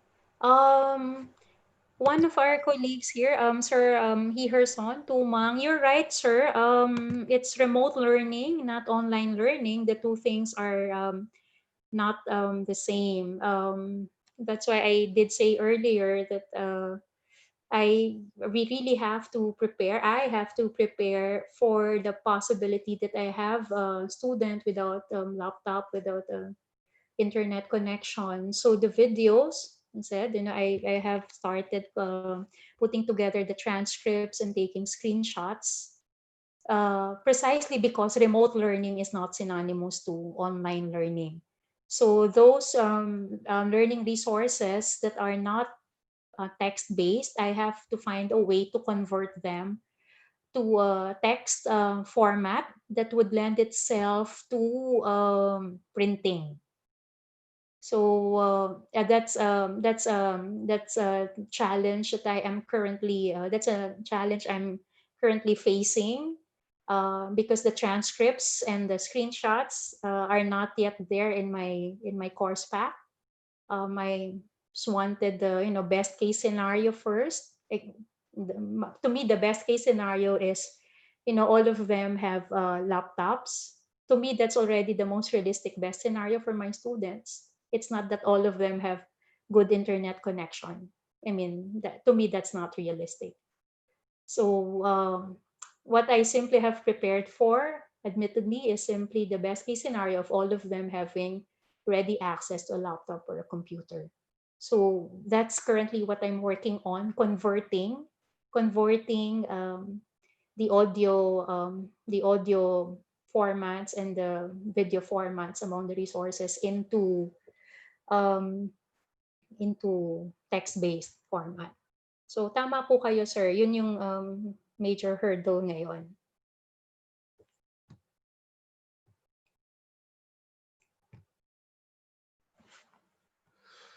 Meron pa ba silang pressing questions? Sana po ang survey form ma-send po sa amin. Ton, wala ba yun dun sa Yung course pack, you mean your readiness? I think it's there, right? In the guides. It's there. So we will just, ang gagawin po namin, we will just send another round of email to all those who registered. It's a link to your Google Drive, and then for your slides, and and the evaluation. Yeah, I think you would know better what to do where that is concerned. So I leave. No worries, we'll do it. Thank you. Parang meron pa ba ton na mga nakita ka na na medyo pare-parehong tanong? Kanina I asked Janelle if there are any other pressing matters. Sabi niya parang, I think we've covered a lot of the items. Yung iba I think are a little bit more course specific. Yeah, which you already mentioned naman na we might need to address in a different avenue. Ton, what is ELO? I'm sorry. Ma'am Nina Cadiz asked, what ELO are you using? ELO. Hindi po ako familiar with an ELO. I wonder if Might it's... have just missed it. What ELO are you using? In our case, we tend to make a collaborative course pack where 4 or more are making the course pack. Is that good? Would you suggest that faculty just use one kind of ELO? I wonder what that is. Baka po essential learning outcomes. Oh. Expected learning outcomes. Ayun po. Yeah. Kumbaga po parang yung idea na, because there is a suggestion kasi nga to unburden the faculty, na for a course, like a GE course, na maraming nagtuturo, parang isang set of learning outcomes. I think it's by default, by and large, the way to go is we try to help each other as much as we can. Ayun. Kasi yun eh. Swerte nga yung mga, in a sense, swerte yung mga courses, like GE courses na maraming nagtuturo, di ba? Pwede nilang pagtulungan. O weeks 1 and 2 ka, ako weeks 3 and 4, yung ganun. Basta tulungan po tayo, yun naman po yung point eh. Kung gusto nating tulungan yung mga estudyante, pakita rin po natin na tinutulungan din natin ng isa't isa.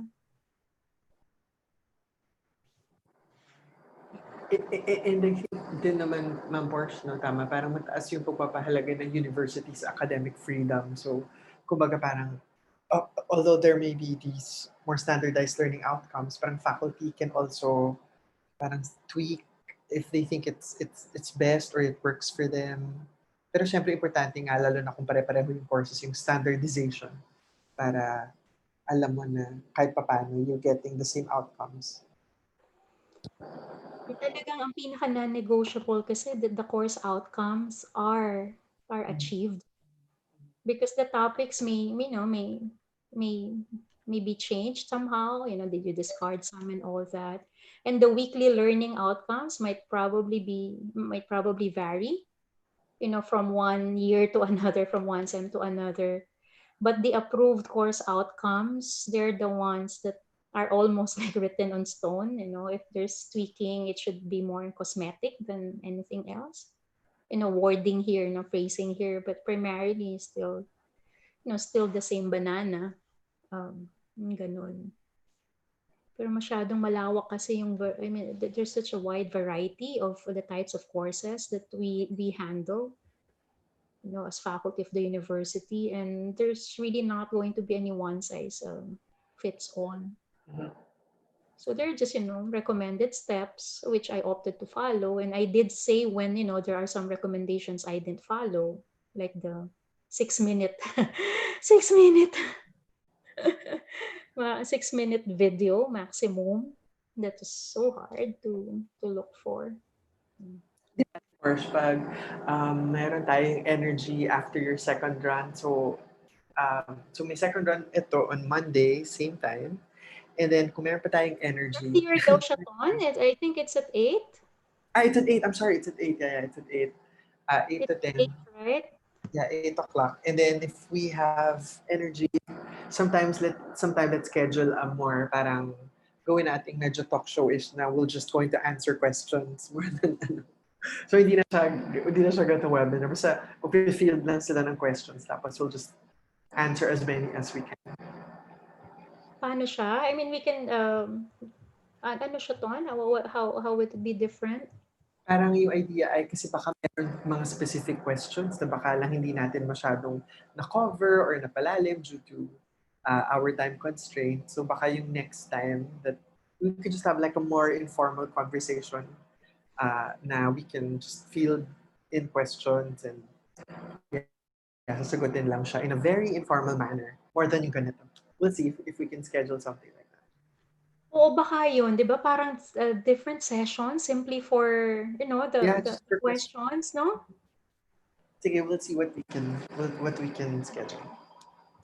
Parang ang dami pang mga Kasi concerns. iba-iba talaga eh. Or basta, I'll talk to you soon about this and how we can move forward. Oh, yes. Okay. Okay, are we good? Lang muna siguro, Ton. And, ay, nako. Sana hindi ako mawalan ng connection at hindi magka-problema yung pag-move from sino ang sino ang kaninong screen ang nandyan and Yeah. anyway, We'll find a way to. We'll see. things But thank happen. you so much, Portia. We are all very grateful for your time. I hope it Maraming wasn't a salamat waste po of for time being for our stay. colleagues. Ganon. So thank you po for everyone who stayed. Salamat po, pasensya po, bad for your health, bad for our health. But kakayanin po yan, kakasama tayo, magtutulungan. Salamat po. Thank you. Enjoy for the rest of your day. Happy lunch. Thank you. Thank you, Ma'am Porsche. I'll talk to Ma'am you soon. John. Ay, sorry. Thank you so much, Lo, at sa Interactive Learning Center Diliman. Kay Daisy, thank you. At kay Janelle na wala na siya, but thank you so much for helping us moderate. Okay po. Bye, Uy, everybody. Larcy, thank you po. Si Ma'am Larcy ng UP you. News. Bye po. Bye po. I will close the meeting na po. Bye-bye.